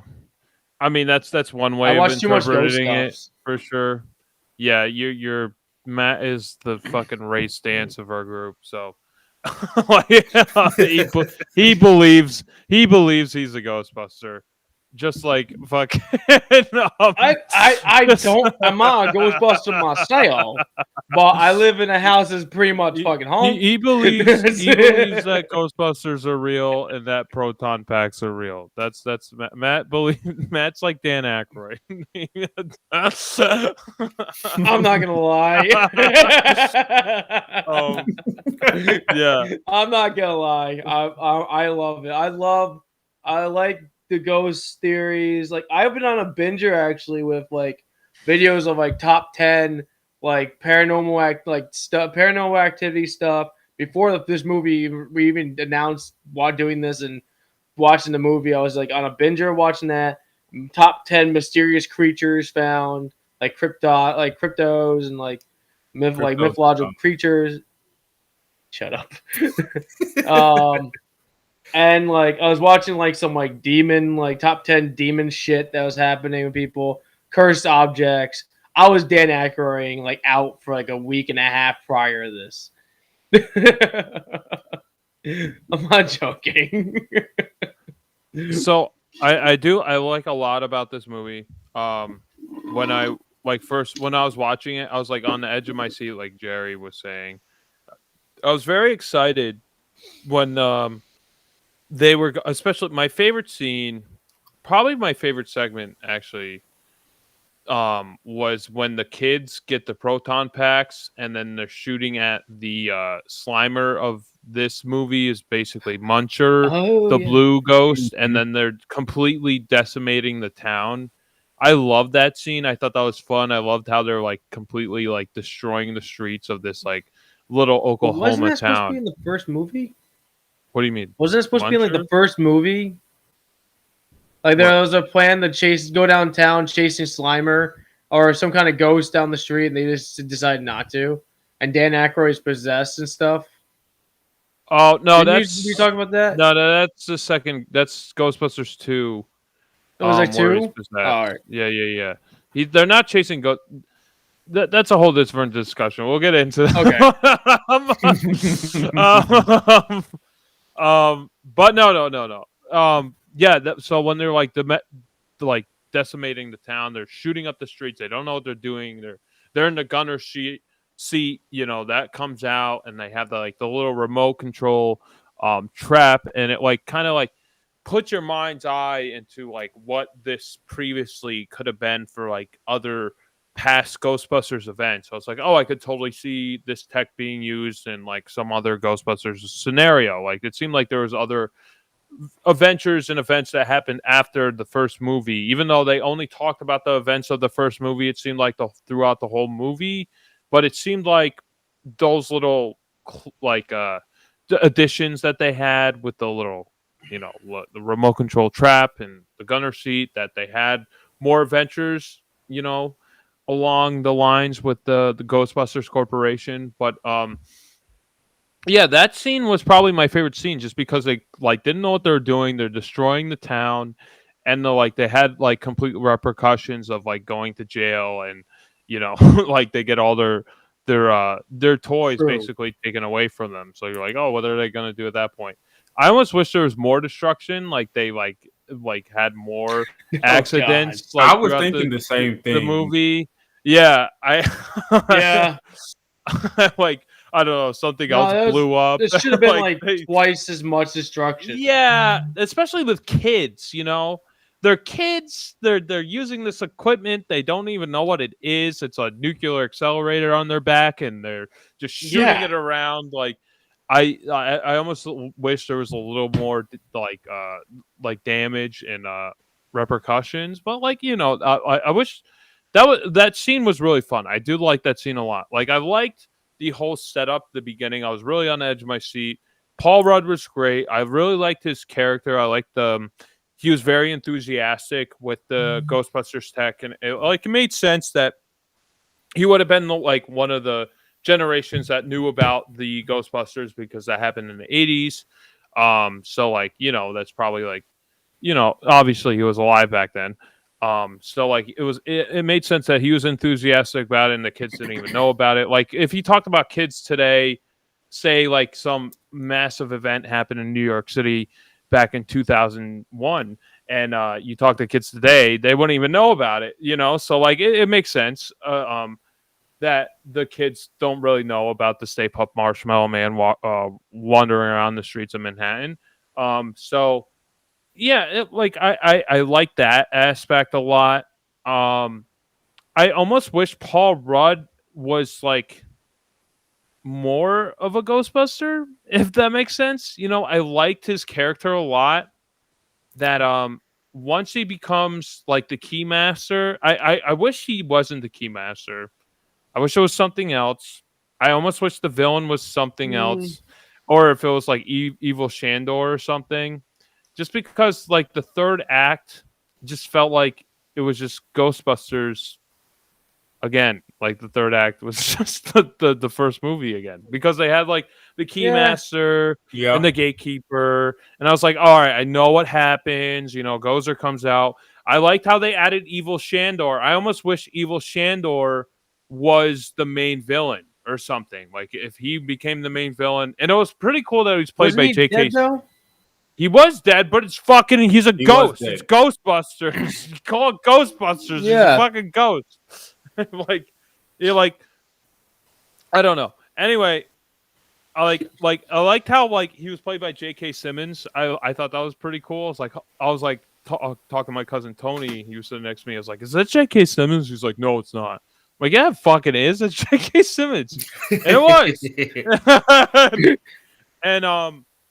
And it was pretty. I liked how Gozer was played by Olivia Wilde. I thought that was pretty neat. I was oh, that's Olivia Wilde. That's pretty cool. I haven't seen her in a while. I'm not gonna say it looked great, that the design of Gozer. It wasn't the design looked great. Horrible. Yeah, it was very nice. instead of seeing how the first one's outfit was, like, it was more bubbly. Practical. Yeah. Yeah, it was more of like a solid, more material and properly set up for the character, but it was awesome. Yeah. I like, and it makes sense that like she kind of changes her look, because every time she comes back, she could be a man, she could be a woman, Gozer's whatever Never know. it wants to be. He's gender I, neutral. yeah, I just almost wish there was a different villain, just because like I knew the events that were going to happen. I knew the Keymaster, I knew the Gatekeeper, but like, it was fine in the end. I understand they want to tie it into the first movie. I don't know. I almost just wish it was a different villain. Like that's probably my major thing that I find like it's probably my major nitpick about it. It's not even that bad, that detrimental. Like even if it was just Evil Shandor as like the main ghost, I would have been fine with that. But it just felt like, like the whole ending of the Ghostbusters, the first one. Like I was like, okay, I've seen this before. I get it. I get what you're saying. I get where you're coming from. I get it. But I just like this one because this one felt like, yes, it was like the first one, but like it felt like, why not bring back a villain that A, these kids never seen before or heard of, and B, the original Ghostbusters have seen and had dealt with. And yeah, I get that. And like Egon's trying to figure, like, trying to stop him coming back again. So it makes it more like he has a goal that we did this before. We're not doing this again. Yeah. So he has. That's why he's more set on doing his stuff. Like it makes him have a real goal. He probably did all his calculations. Basically, every about 20 years, 20, 30 years, another occurrence of this happens, or something like this. So, did they change the date?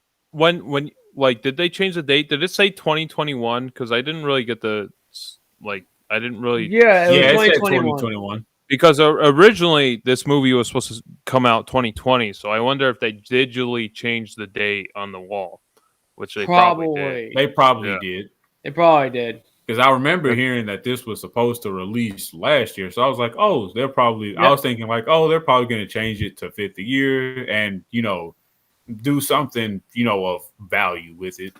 Yeah. Okay. And I liked how they had the prep time and they chose actual prep time, and like they said, we have an extra year. Let's try to change certain things so it can coexist with the year we're dropping it off with, and see how it goes. And it did pretty much well. They did great. But I liked how like Egon, like including Egon, had plans. He had like the proton packs aiming into the portal that was spewing out evil souls and energy, and he would force it back in. That's why we had the earthquake issues. And then like I love seeing Gozer. Like we never seen the Hound, the Keymaster, or the Gatekeeper and the Keymaster get separated before the ending of defeating Gozer. I liked how we can trap him. Yeah, we can trap them. That was cool. That was neat. So we can trap them and get the soul of the person back from them. And Gozer would actually be physically still prominent there, but they would be glitching in and out of like full form to like nerves and organ style. And I love that look. I was like, this is cool. And her coming out, like they coming out of the cornfield was great because it was just like creepy and you knew something was happening. You got the real showdown showing up. I was enjoying like all. I literally just. I feel like they chose wise with this one. I do agree with you, but I think they chose wisely with this one. Yeah, I'm not like.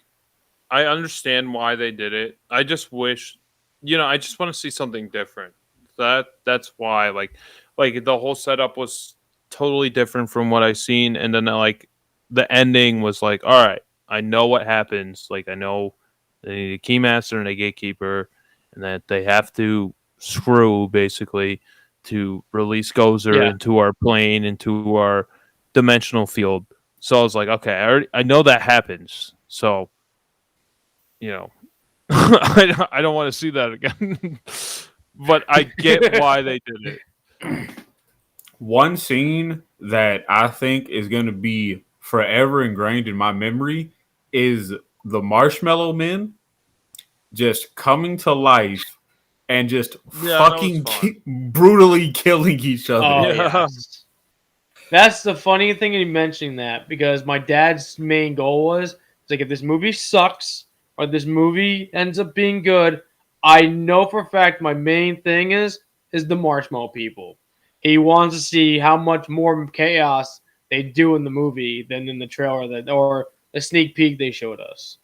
Yeah, it was just awesome. When they were skewering each other and roasting each other, making s'mores and just everything else, I'm like, this is absolutely great, and I'm so happy that they did this because I Yeah. loved the Yes. Marshmallow Man in the first one. It's always, I was like, I wonder if they're gonna do something crazy with food or anything like that, because they came back at the very end just fucking with the proton pack. Yep. Like, they're just laughing like little fucking They're gremlins. gremlins. And then podcast They comes were out. like gremlins. What the fuck did you say? And he's just tasing the shit out of them, and they're just Yeah. blowing up. And he looks like freaking Dan Aykroyd at the end of the first movie, all marshmallowed up and everything. Yeah, that And was that's that was when we cool. have the nice I with them. So like the other thing I wanted to bring up, like you brought up Finn Wolfhard and like his character, and he's supposed to be the cynic. He's supposed to be like the Bill Murray of the mini Ghostbusters, basically. He's supposed to be the Peter Venkman, but he didn't really have too much to do. He got a job No, at that he was just diner the guy or that got whatever. the car running again. He got the car running because Yeah. He needed a car. just because. Yeah, I guess he wanted to drive a car, but like that was kind of it. He didn't really have any other connection to this. It wasn't like he was trying to make a profit like Bill Murray's character. Like he didn't have that motivation like Peter Venkman did. And like podcasts, he was very enthusiastic. He was like, "Oh, I have material for my podcast." There you go. Matt is taking a shit. So like podcast had like the material for his podcast, and Phoebe, was intrigued with the connection with her grandfather and like the science aspect to it, and then Finn, what the fuck? What was his actual name? I don't even know his name in the movie. I don't even remember much. Yeah. It's like you said, he didn't really have much to do with the legacy of his grandfather. He was just trying to, do his own thing. Yeah, you're just trying to be a teenager, like trying to hook up with girls, I guess, which is like kind of what Peter Venkman was trying to do in the first Ghostbusters. So there's like a loose connection there, but at least like Peter Venkman had the motive, like he had that connection to the team of the Ghostbusters because he wanted to make a profit. He wanted to make the franchise. The franchise rights would make them rich beyond their wildest dreams, kind of thing. Like, Yeah. With Finn, he didn't really have any connection with any of the proton packs, the equipment. I guess his name was Trevor. I just looked it up. His name was Trevor. The character Trevor had no connection. Like it didn't seem like he had any desire or anything. He wanted, that tied him into the Ghostbusters universe, really. Like it wasn't like he was like, "Oh, I love Peter Venkman. I love his work. Like he really inspires me to, get out there and fucking get by these franchises or anything." There wasn't even like a loose connection like that.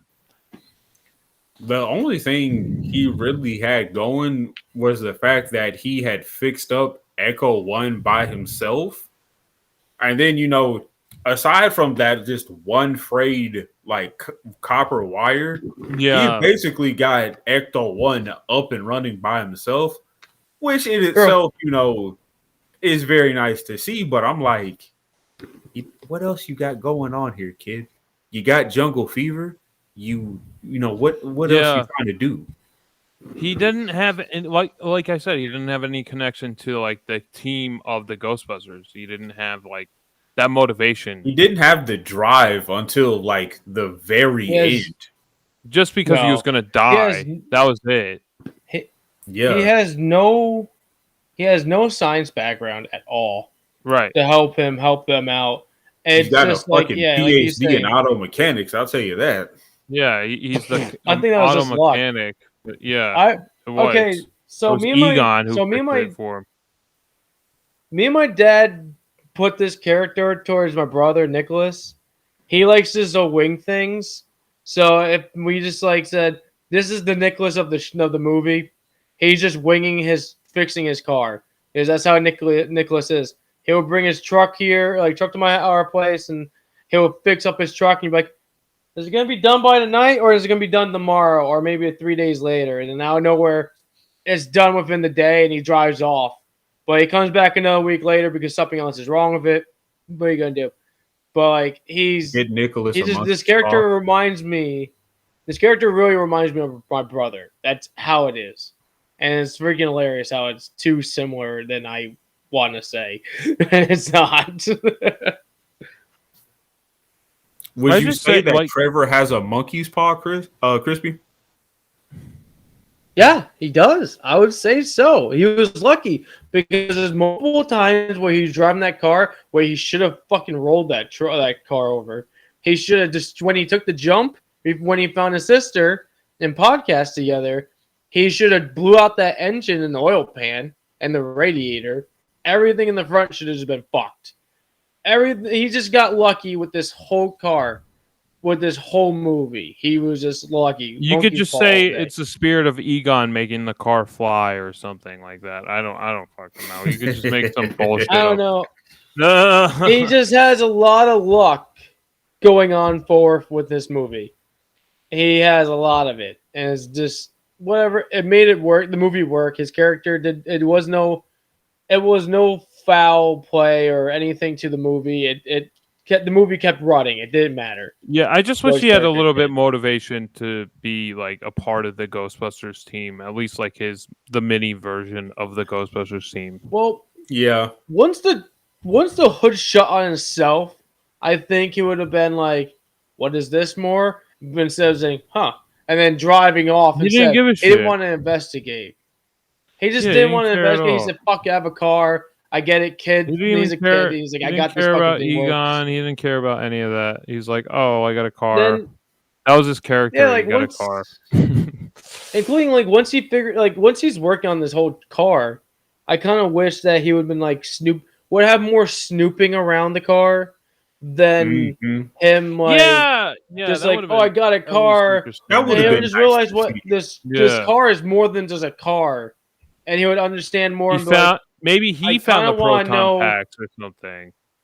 wait, what? If like he found the proton packs like in the car or anything, Well, like a it was- notebook. yeah, if he found like anything in it, like technically he should have found the RC car. The RC car was in there the Yeah. whole time, Yeah. and Anything. but like it was like if he snooped around in it and just started discovering more scientific stuff, then we can see him building his relationship with his yeah. sister more, or Egon being more presentable to him more than just, all right, I helped you with the car, yo. Yeah, that was it. That was literally it. Yeah. Yeah. That was basically it. I And, agree like, with you. I was like, oh, I agree. whatever. There needed to He's- be a he's- little he's bit just- more to that character. He just a little more He's- push. Yeah. He's a 15-year-old boy. What do you want him to give that's lying and saying he's 18? To get some girl. Yeah, I get I that. know Like that. there's one nitpick I had, and it's very small and it's just me. But I didn't really care for how with the gatekeeper and the what the fuck ever's how they made Gatekeeper like and the- jump scares with them. Oh. I was like, I got it. I was like, okay, they want to, jazz it up a little bit, but I'm like, I was like, they're probably, I felt it coming. I'm like, they're probably going to try to do a jump scare, involving these two particular entities. And, sure enough, they did. And it wasn't bad or distasteful. It was just one of those things I didn't really care for, But that's just me. I think they did the same. The thing was like the first jump. Well, the one scare was not even the one scare. The first time seeing the dog figure style of the gatekeeper and the keymaster was when the Walmart, and he's just hanging out, and it felt like the first Ghostbusters, and they had I felt like they just used one of the same old one of the old devices they had the animatronics. Just gave it a new skin to it, and just had it there, just laying there, just growling after he found Paul Rudd. But I enjoyed him sitting on the car though. It was dumb, but it was nice. It was funny, and the car wheels pop and shit. I liked how with the terror dog they used an animatronic, like Matt was saying, it was an actual physical thing. It wasn't just Until CGI the whole time. It was CGI obviously when it was running. But at least they use a physical object. This went in the first Ghostbusters when it started to run, it didn't look good. Once it started to run, but once it was a still puppet, it looked great. And I almost got that same vibe with this. It was once it was still, it looked amazing. Once it ran, it looked fine. It was okay. It was just CGI. But it wasn't it was bad CGI. I was just oh yeah, okay, it's CGI now. I liked that. I liked how they used more physical, practical puppets. I liked the miner, the miner look, the zombie look of the miner was obviously a physical animatronic too. It looked very reminiscent of the cabbie driver in the first Ghostbusters, where he's the zombie cabbie. It almost looked the same thing. I like that. I almost wish there's more of the minor characters, the miner, the ghosts, the souls of the miners came out from the depths of the mines, and they were terrorizing the town or something like that. I just wish there's almost a different villain. That's really my major thing with the movie. I just wish it was a little different with the villain. It was something I haven't seen before. And like Matt was saying, it was they had when Gozer was transparent, they're showing the organs, that was different, but it was still the ceremony and how it came together was still the same. I seen that. But I think the movie was a lot of fun. I like the character, the podcast character. I liked how Paul Rudd was just showing his students horror movies from the 80s, completely inappropriate, which was amazing. I loved that for a school setting, especially showing them Child's Play, and then Chucky's murdering people. I got super anxiety when I saw Chucky. Oh, really? I'm definitely afraid of dolls. That's dolls level 0. I will flip my shit if I'm in a room surrounded by dolls. I'm with you on that. I have some houses. I have some dolls in my house that I have some eerie feeling about them, because they just look I don't want that to be a thing. I don't want that doing something right now. Matt had some conversations with his dolls in his house, and they talked back to him. No, that just makes it sound weird. No. Oh no. So okay, do you guys have any final things you guys want to say about Ghostbusters Afterlife, or anything you want to bring up before we end the podcast? I really want to talk about the end post-credit scene. Oh, there's I really do. Oh yeah, go ahead. The 2 post-credit scenes. Jerry, do you want to take one and I take one, or what do you want to do? I'll talk about the one with Bill Murray, because I thought that was hilarious. Okay. All right, go for it. I guess we could call this the mid-credit scene. So in the It is. mid-credit scene, it's Bill Murray hooked up to this electrocution electricity machine. And I can't even remember the woman he's talking to, but she's just showing the card saying, what card is this? And he's guessing Jerry? it like he has ESP, he's a spirit medium. Mm. And so they're just talking, and he's just telling her like, yeah, I used to do this all the time back in the day. And she's like, oh really? So she's already kind of figured out, oh, there's a trick to this that he's not saying.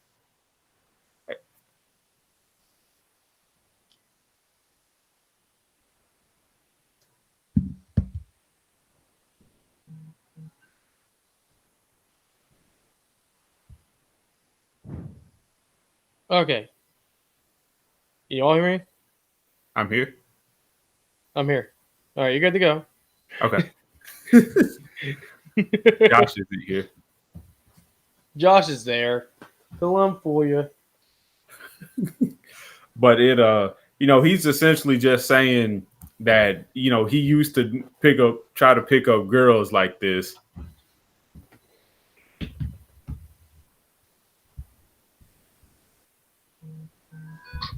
Jerry? Hello. I lost Crispy. I lost, Lost Jerry. Don't you mute, okay. mute yourself. Don't do Hold that on, to me. Let me try to get him. Okay, I'll let you do that. Hi. I can't hear any We of you can't guys. hear you.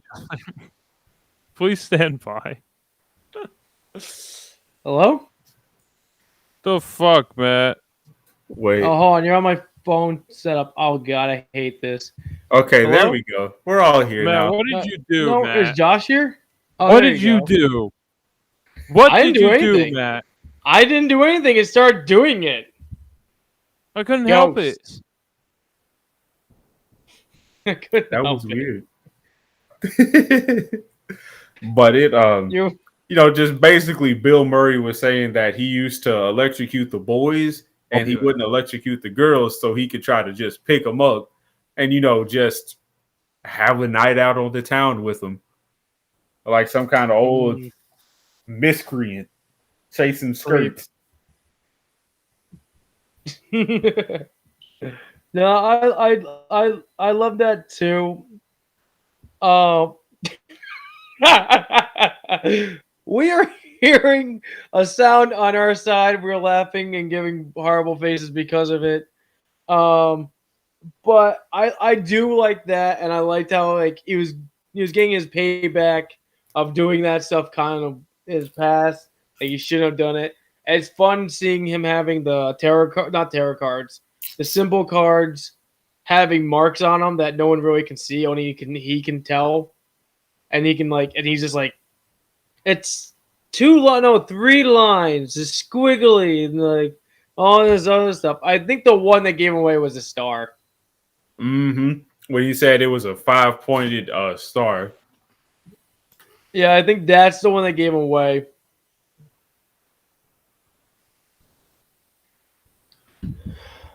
I like to see what Josh wants to talk about when he gets back before I start the post-credit scene I want to talk about. What's my password? Okay. Yeah, so the post-credit scene that I want to talk about is later on. It's Ernie Hudson talking with what's her name, I believe it's the Gina. original. I think yes, talking to her and discussing like the past and how everything went, and seeing how like he progressed onward, becoming a businessman, and him actually just telling his side of the story of how yes, I needed a job, so I came to them and I was seeking a job. They gave me a job. I did my job, but I'm truly a business. I am a businessman. So once we retired, I made a business and it actually grew, and I helped, and he wasn't a scumbag, he wasn't a piece of shit, he wasn't anything harmful. He was actually willing to help out people. He was trying to be the good businessman, and he noticed his friends were somehow like trouble, like Ray had his store, it wasn't showing any profit, but he was helping him pay the rent and bills because that's what he knew his friend cared about that store and he wanted to have that store forever. So he's like, if he likes it, I'm gonna help him pursue it. I don't care. I'm gonna keep helping flip the bill. I bet it gets old for him, but he still says it's my friend. I'm not gonna be a jerk. I'm gonna help him out. And then like I love how he still says, and I'm always gonna be a Ghostbuster, even if I'm a businessman. I'm always a Ghostbuster. And I love how he has all these fuck. He has his morals and his goals with himself to proceed onward, and his ways he lives by. It's not like nothing like he's actually an inspiration that you should like. If you stay for the movie, you end up getting this out of it. Like you get this little piece, and it's pretty neat. I didn't like it. It's like, and like he ends up. I think he believes that like at the end of the movie, I assume he fixes up the Echo One, so they continue on Ghostbusting later in New York City, but or help establish the actual new Ghostbusters and then keep expanding. I would say if they do make another movie with this, it'll be him running the show instead of Egon due to the passing.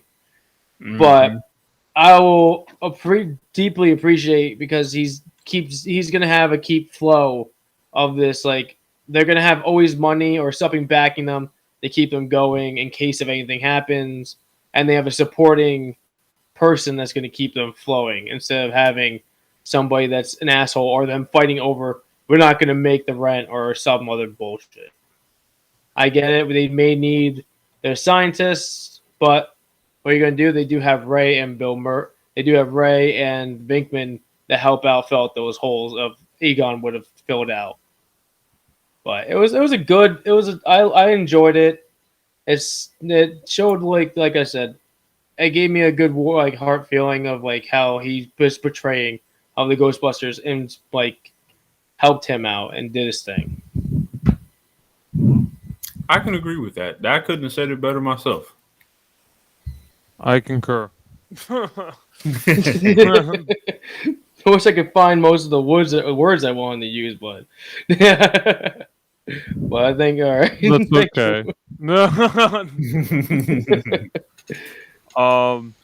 Yeah. What was I gonna say? Okay, so how did you guys feel about CGI Harold Ramis? I personally liked it a lot. I like how they used his hologram and they didn't have it talk. They just had it move. Yeah. And, you know, I think it was for the tone that it set with the family and the other Ghostbusters. You know, it was very fitting because, you know, his spirit was there. He got to say his last goodbye to them. And, you know, he got his piece to, you know, move on with. And it's, you know, like when Michael Jackson passed and they did the hologram concert tour, you know, I've watched the clips from it and I'm like, it's not the same. Because, you know, you can't recreate that same energy or try to match that same persona, I guess. But with how they did it with Egon, they just had him, you know, as Crispy said, as, you know, a departed spirit. You know, he's here, he's helping his family, his job's done. He's ready to go. He got to say his farewell to his daughter. I think it was more impactful that there were no words spoken, just so it can add to the fact that, you know, Harold Ramis is gone. There's, you know, it's like Crispy said, they didn't pull any, you know, past audio logs or try to find someone to match his voice. They just used, you know, just body language and, you know, just function to just convey how he felt and his emotion. Yeah, I thought it was like tastefully done. I almost thought all that was needed was the hand. I thought that was all they're gonna do was like the hand holding the proton uh stream. Like I thought that was it. I thought that was gonna be the only glimpse that we see is like the hand, and maybe that dissipates at the end or whatever. But we do see him in full body. They do cut to him multiple times. It's not just like once. I wouldn't even like, it's like fine. I almost feel like all that was needed was the hand on the proton stream. I feel like that was all that like we really needed. I felt like at that point we just kind of got what it was. But I'm not mad that they showed him, but like they did kind of cut to him a little bit more than I would have found necessary. Yeah, they wanted to get the jokes in there with the cast with the older group saying, like, "Yo, what the fuck? He's here. Why are you here? Like you're here." But it's at least like it to me like him actually being there. Like a hand wouldn't be a big thing because only the granddaughter would notice it if she really like actually paid attention. So him actually physically being there brought more of a presence because she would notice and the team would notice that he's there to the end and he was not going. He was staying he was a Ghostbuster to the day he moves on. Yeah, I actually appreciate it. I get that. I think the hand, if it was just a hand, hypothetically, that I don't she was the Spangler, like it was like that was like the passing of the torch, like she was the Spangler, like basically like taking that place, like she was, that I think she was really the only one who necessarily needed that closure out of all the characters. Well, I think all of them needed it though. I think everybody needed it. The mother needed it. The group needed it because the group ended with the bad taste in their mouths because he left them. He took everything of their belongings. They fucked up the Ghostbusters. He basically shut them down. He moved to Bumfuck, Ohio, and did his own thing to save the world. Oklahoma, Ohio, whatever. That's a no. He drove all the way out there in that Go 1. Set up his shack, screwed up his own family, did all that stuff, and to save the universe for a good cause, and to make like everyone know he was there, actually there to make presents and like to close up like certain feelings and all that stuff. It was good to have it. I really do disagree with the hand thing because it wouldn't have been actually a thing for like a heartwarming ending or at least a decent passing of a torch. It would just be a hand, and no one would notice a fucking hand.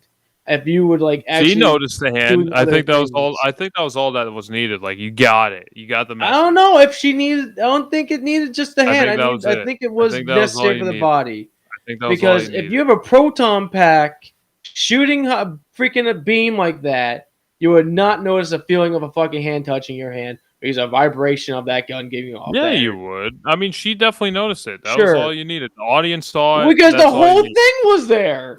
He was there. The whole thing was there. Yeah, I understand that. I think just the display that reaction to the audience, I think that we would have got it. Like, that was it. That was all that was necessary. I understand why they showed his whole body. I think they only needed to show maybe the wide shot of him and his and his granddaughter. But I understand why they did it. It was a little, I mean, like Ghostbusters has always been like from the first one was like very cynical. It was like not anti-capitalism, but like kind of like making fun of capitalism in general. And like Ghostbusters never been like super schmaltzy, like super like about lovey feelies, so like this was definitely the saddest Ghostbusters movie, which I don't know was that necessary. I mean, I guess you want to pay tribute to Harold Ramis. I almost wish there was a little more cynicism in this movie, like maybe they lost the rights to the rights to like the Ghostbusters franchise or something like that. Like, so I think it just needed, I don't know, just like that little bit of more like a comedic element, but it was fine.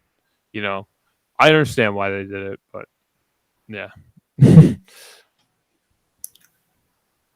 I think for me, I think them, going from the hand to the full body, and even just keeping the hologram of Harold Ramis there for as long as they did. We all know Bill Murray and Harold Ramis had their falling out after Ghostbusters 2. And I'm not sure if they ever made up from that before Harold Ramis passed, or, if it's Yeah, I just guess. one of those things that, he took to the grave with him that, I'm done with this person. But I think, no, I'm sorry. I think it was in the how they made it. The movies that made us. Bill Murray did go to they his did make house up. and actually made men's. I think for a bit. it was like basically he was in his deathbed, so it was like Yeah, basically. So at he that said, "I point, can't like let him die I being this way." I They made guess, their men's at the deathbed. and I Okay. guess they had a I mean, I falling guess out. kind of a shittier way of doing it. They had A their shittier way of doing it, but they still did it. they had their falling out after Groundhog Day. Harold Ramis was directing Groundhog Day, and I guess they had their disagreements during the filming of that movie. So I guess that's where it started. It just, I think it was, it's like you said, you can't have the new generation without the old generation, seeing them off and passing the torch. As we've all been saying, from Extreme Ghostbusters to even Ghostbusters Afterlife. And I'm not one for the whole hologram thing. When I saw it, I was like, yes, this is nice. It's touching. I did enjoy it because, Egon was my favorite in the original Ghostbusters. So I was like, I wonder if they're going to do a hologram thing, or maybe some kind of bedsheet ghost or whatever, to try to, bring his spirit back. I see what Josh means by, they could have just used the hand to symbolize the passing of the torch from, grandfather to granddaughter. But I'm glad that they didn't, just because it's like people who see their guardian angel say, it starts with, like a hand on your shoulder. You look over and then boom, it's, the person you were, that believed in you most, just telling you, don't give up, keep going, you got this, and I believe in you, I love you, and so on and so forth. And I think that's what really she needed, because the daughter, she just always had the hard time. And then when she finally started figuring herself out, she essentially called out her mom saying, why didn't you tell me my grandfather was a physicist, a scientist, this brilliant man? He's a Spengler, you're a Spengler, I'm a Spengler. We all have the same genes. And it just gave her the push to, if they do a second one, that maybe she'll try to pick up the reins of doing all the tech and, filling in the spot of Egon, of being the brains of the operations. Including that granddaughter. Technically, her father left due to her because he couldn't grasp her. That was the main reason my mom was giving. That the daughter caused the family to break up because she was different than everything else.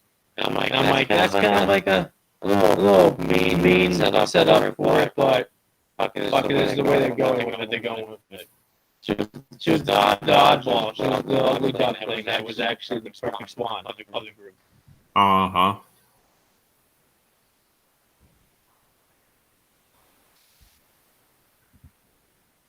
Is there anything more you want to add, Josh? No, I'm good. No, I'm good. I think I basically said everything I needed to say. Some problems. I think is I'm reading one bar. We're gonna cut Matt out of the podcast. Rude. Yeah. So, what are you guys' final thoughts and ratings on Ghostbusters Afterlife. Crispy, I'll let you go first. I cut you off twice this episode.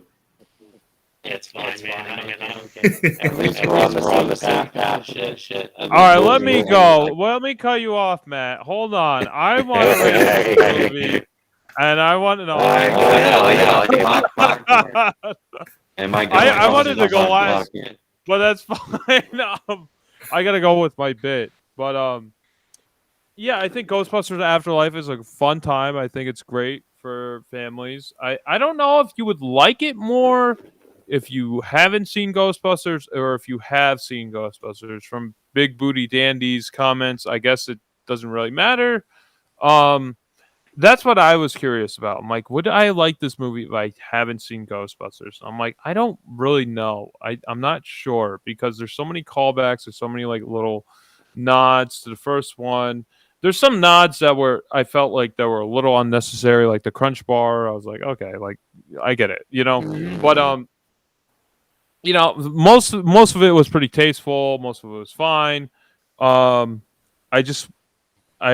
wish the character Trevor had a little bit more, nuance and a little bit more to do with the Ghostbusters group or something like that.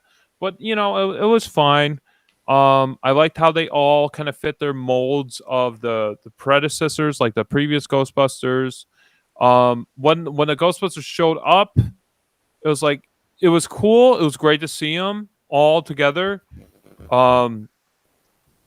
It almost like what's the word? It just like it almost like I was thinking. I was like, okay, so like they can't save the day because then it'll like completely defeat the purpose of everything that Phoebe was doing and everything that the new characters that were developed, what they were doing. So they can't really save the day. I guess they can help, but they can't like it. What I know, they like stumble and fall over, but it wasn't like made for laughs. So it was more like more for tension. And I wish like that at that moment it was like more funny, like, oh, they're old, like that you could laugh at them at that point. Like I think it would have made more sense with the context of the Ghostbusters universe and like they're bumbling, they're old, they're not going to be able to save the day all the time, especially now. Like they're basically like superheroes at this point. Like it felt like when Spider-Man came out with the Captain America shield in Captain America Civil War or whatever. It almost felt like that, and I was like, yeah, I mean, like they are heroes, but like I wouldn't put them on that caliber. They're like more accidental heroes than like, they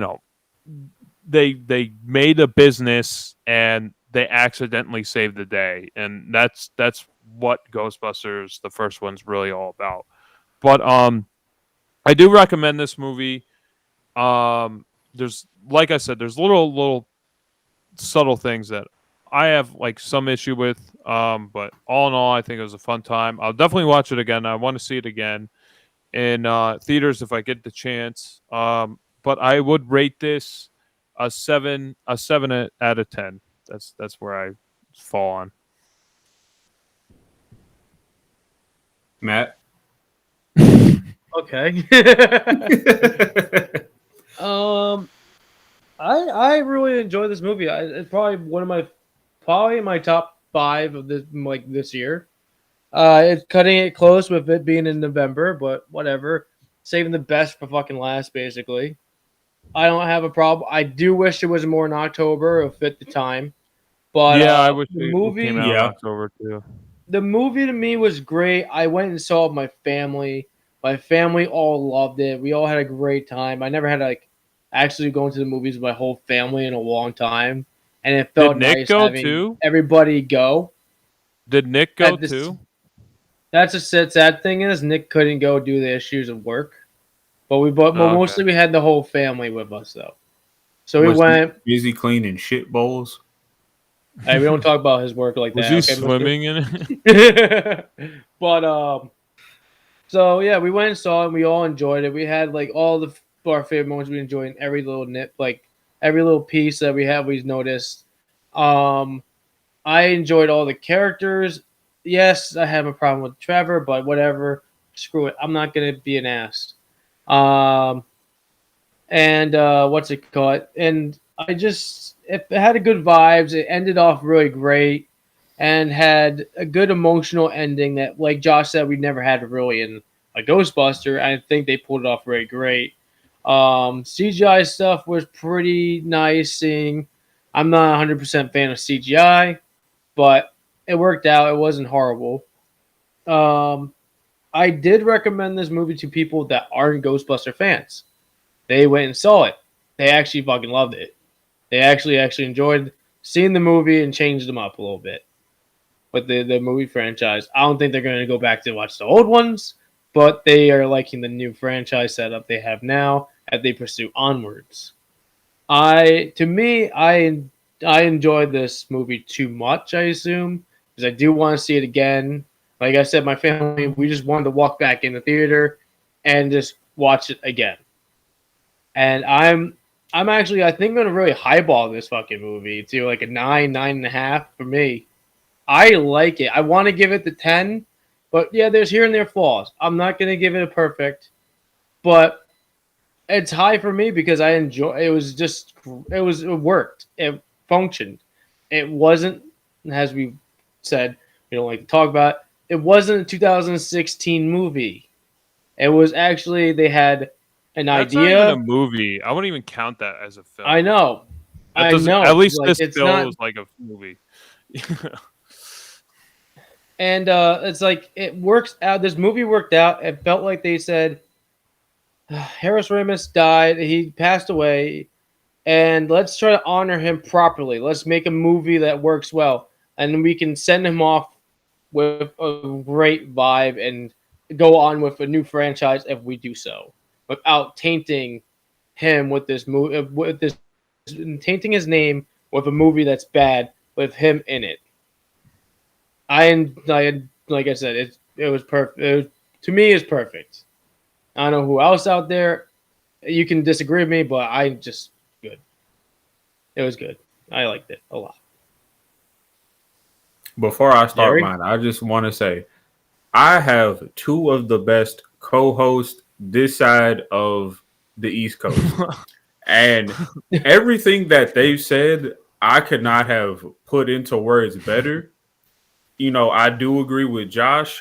Personally, I would have liked a different villain, but this one did work for the fact that this is a passing of the torch, and everything else with a few nitpicks we all have. It did add and subtract a couple of feelings and emotions, and even with how Crispy said he saw it with his family. They wanted to go back see it again. I do want to go back see it again. I might see if a couple of Yeah, I friends would want to definitely. go see it. Yeah, I definitely want to see it. And for me, this movie was definitely a favorite. I do agree with Crispy and Josh. I wish this would have come out, October or at least beginning of November, not around Thanksgiving, kind of like it is now. But it doesn't take away from the film any less. I'm glad they held off on it. They made it, just almost flawless to the perfect letter T. And for me, I think I'm gonna be the mid ground, and I'm gonna give it a solid 8.5 Okay. because it's I do love the movie a lot. I told people I work with, this is the movie you have to see if you haven't. And they asked me like, oh, what about the new Venom? I said I would put this above the new Venom by Yes. a Oh, large I hope margin. so. And just because, this is a great family movie. I wouldn't necessarily take young kids to see it because, they're going to be just yapping their freaking heads off. Yeah. But, even if you've never seen it, everybody knows bits and pieces of Ghostbusters. It's what defined, 80s and 90s if, you caught it at the right times. I And think the it's, best. Oh, sorry. what were you going to Nope. say? Sorry. Continue. I'll get I later. Oh, I was just going to say it's, I think this does very well to grab old and new fans alike.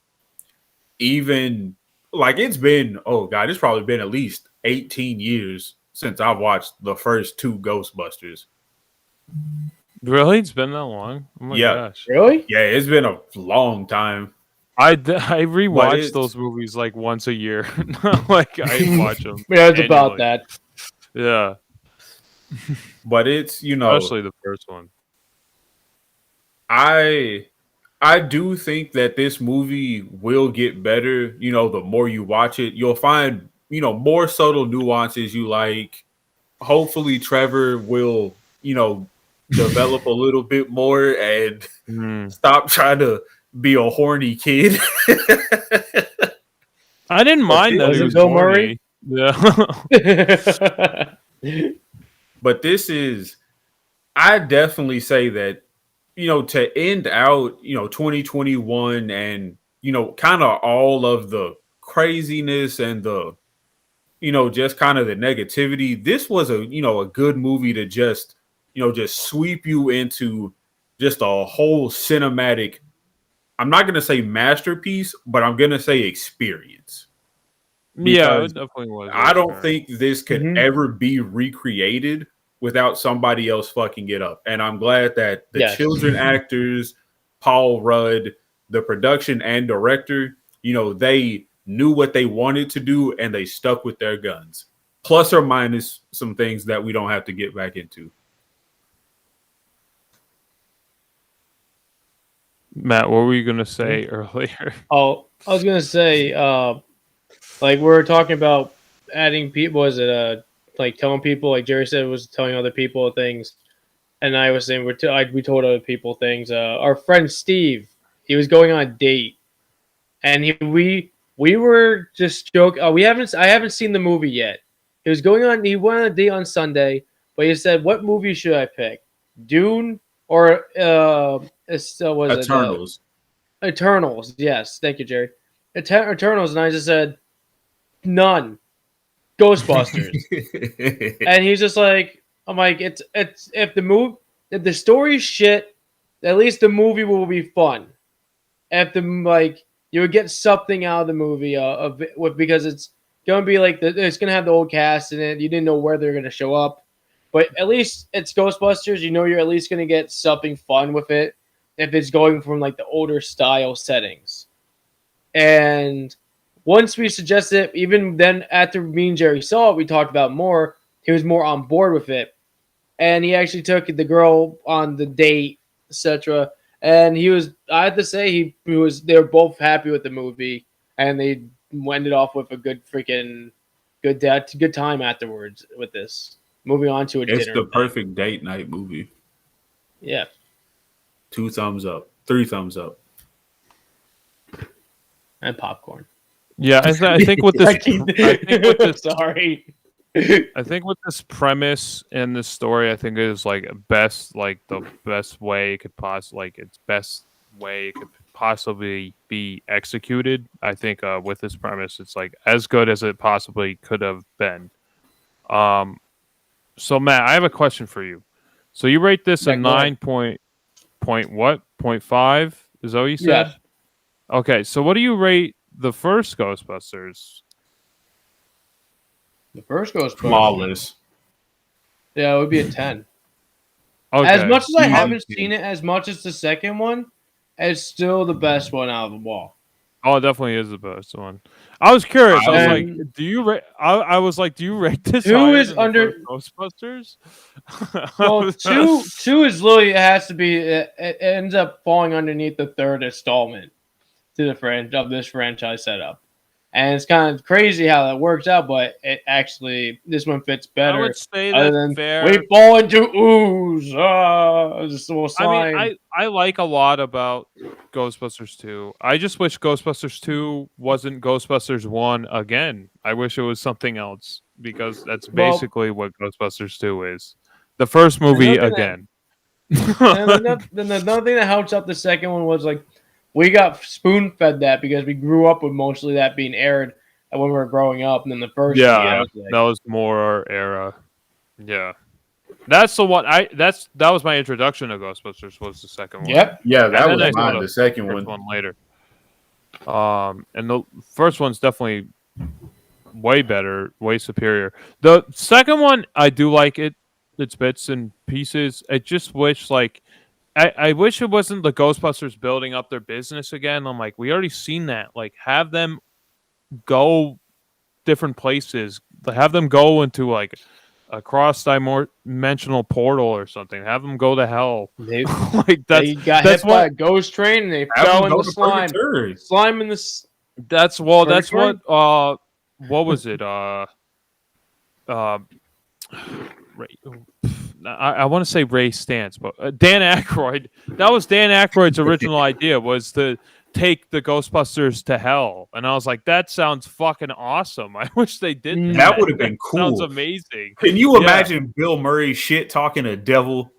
Yeah, exactly. Like, that would be so great.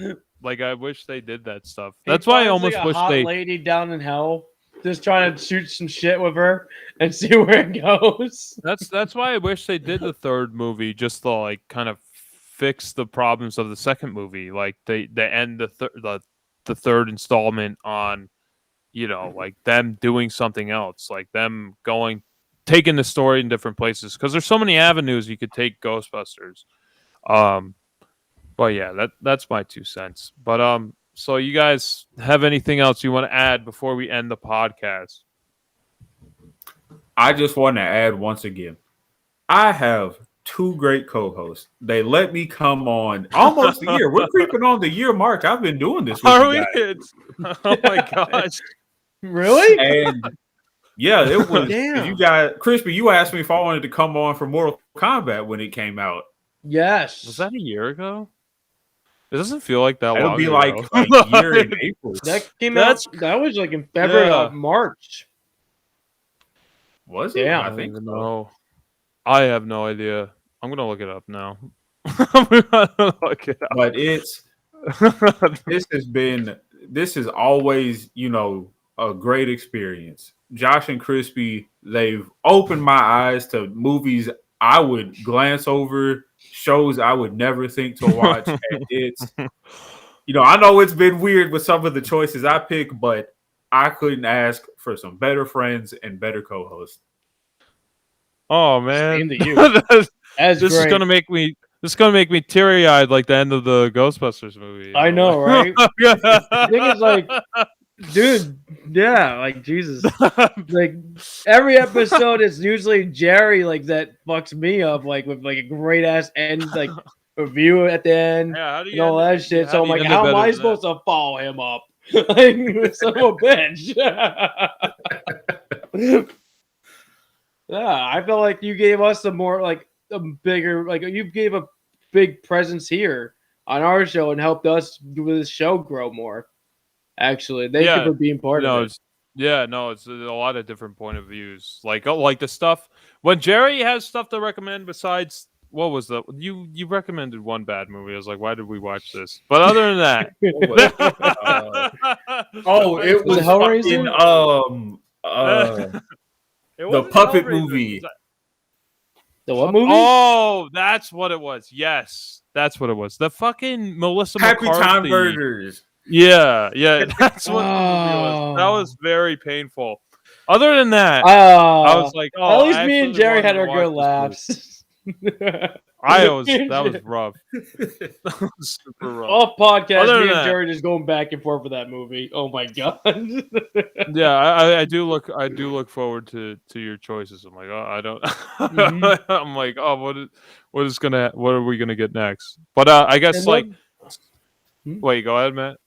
Another thing that's great about it is like, do that me and Jerry talk other than podcast nights on we play PlayStation. He taunts me like, get ready for my fucking choice. Get ready. So I'm always I like, don't. what the fuck did he have? What did he say? It's gonna fuck you up, Crispy. It's gonna do this to you. I have something ready for Josh. I'm gonna throw him a good curveball this time. Oh no. It's gonna have him set up. I get all this prep work that builds up to when he drops us as he's like his movies and shows he wants us to watch. I'm like, I don't even know how this fucking works. He just does this crazy shit. It's great.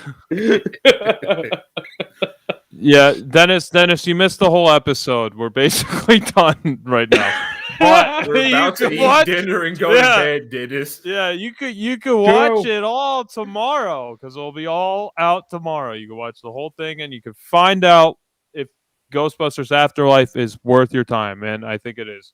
But yes. So next episode we're gonna have next episode we're gonna have a special guest on. We're gonna do the Long Halloween, part 1 and part 2. I'll reveal the special guest, I guess on Instagram. I don't know if I should do it now. Should I do it now or should I do wait? it on Instagram. Let's wait. Yeah, I'll do it on Instagram. I'm fine with waiting on Instagram. Yeah, look on Instagram or look on Facebook or something. It'll be on Busey. No, just yeah, we got him, guys. We got him.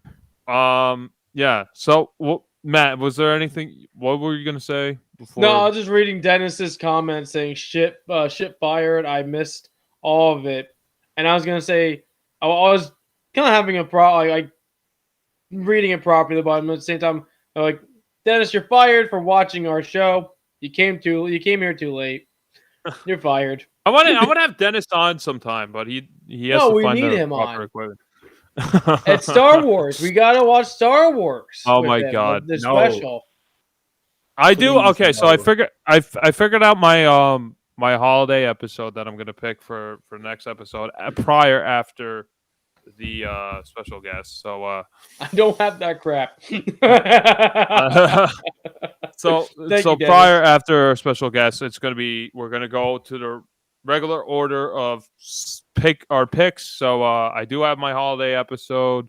I'm very curious to what everyone's gonna think of it because I'm just telling you guys, my pick is going so against the grain.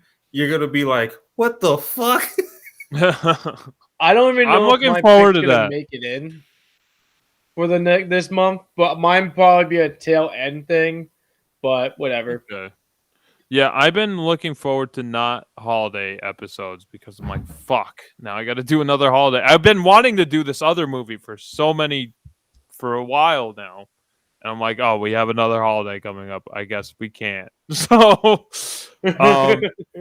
yeah. So that's where we're at. So okay. So 3, 2, 1. This was Josh from BatYard's Finest. Sending you off, up and away until next BatYard's Finest episode. And I'm Superman's pal Matt from Gotham, and this is.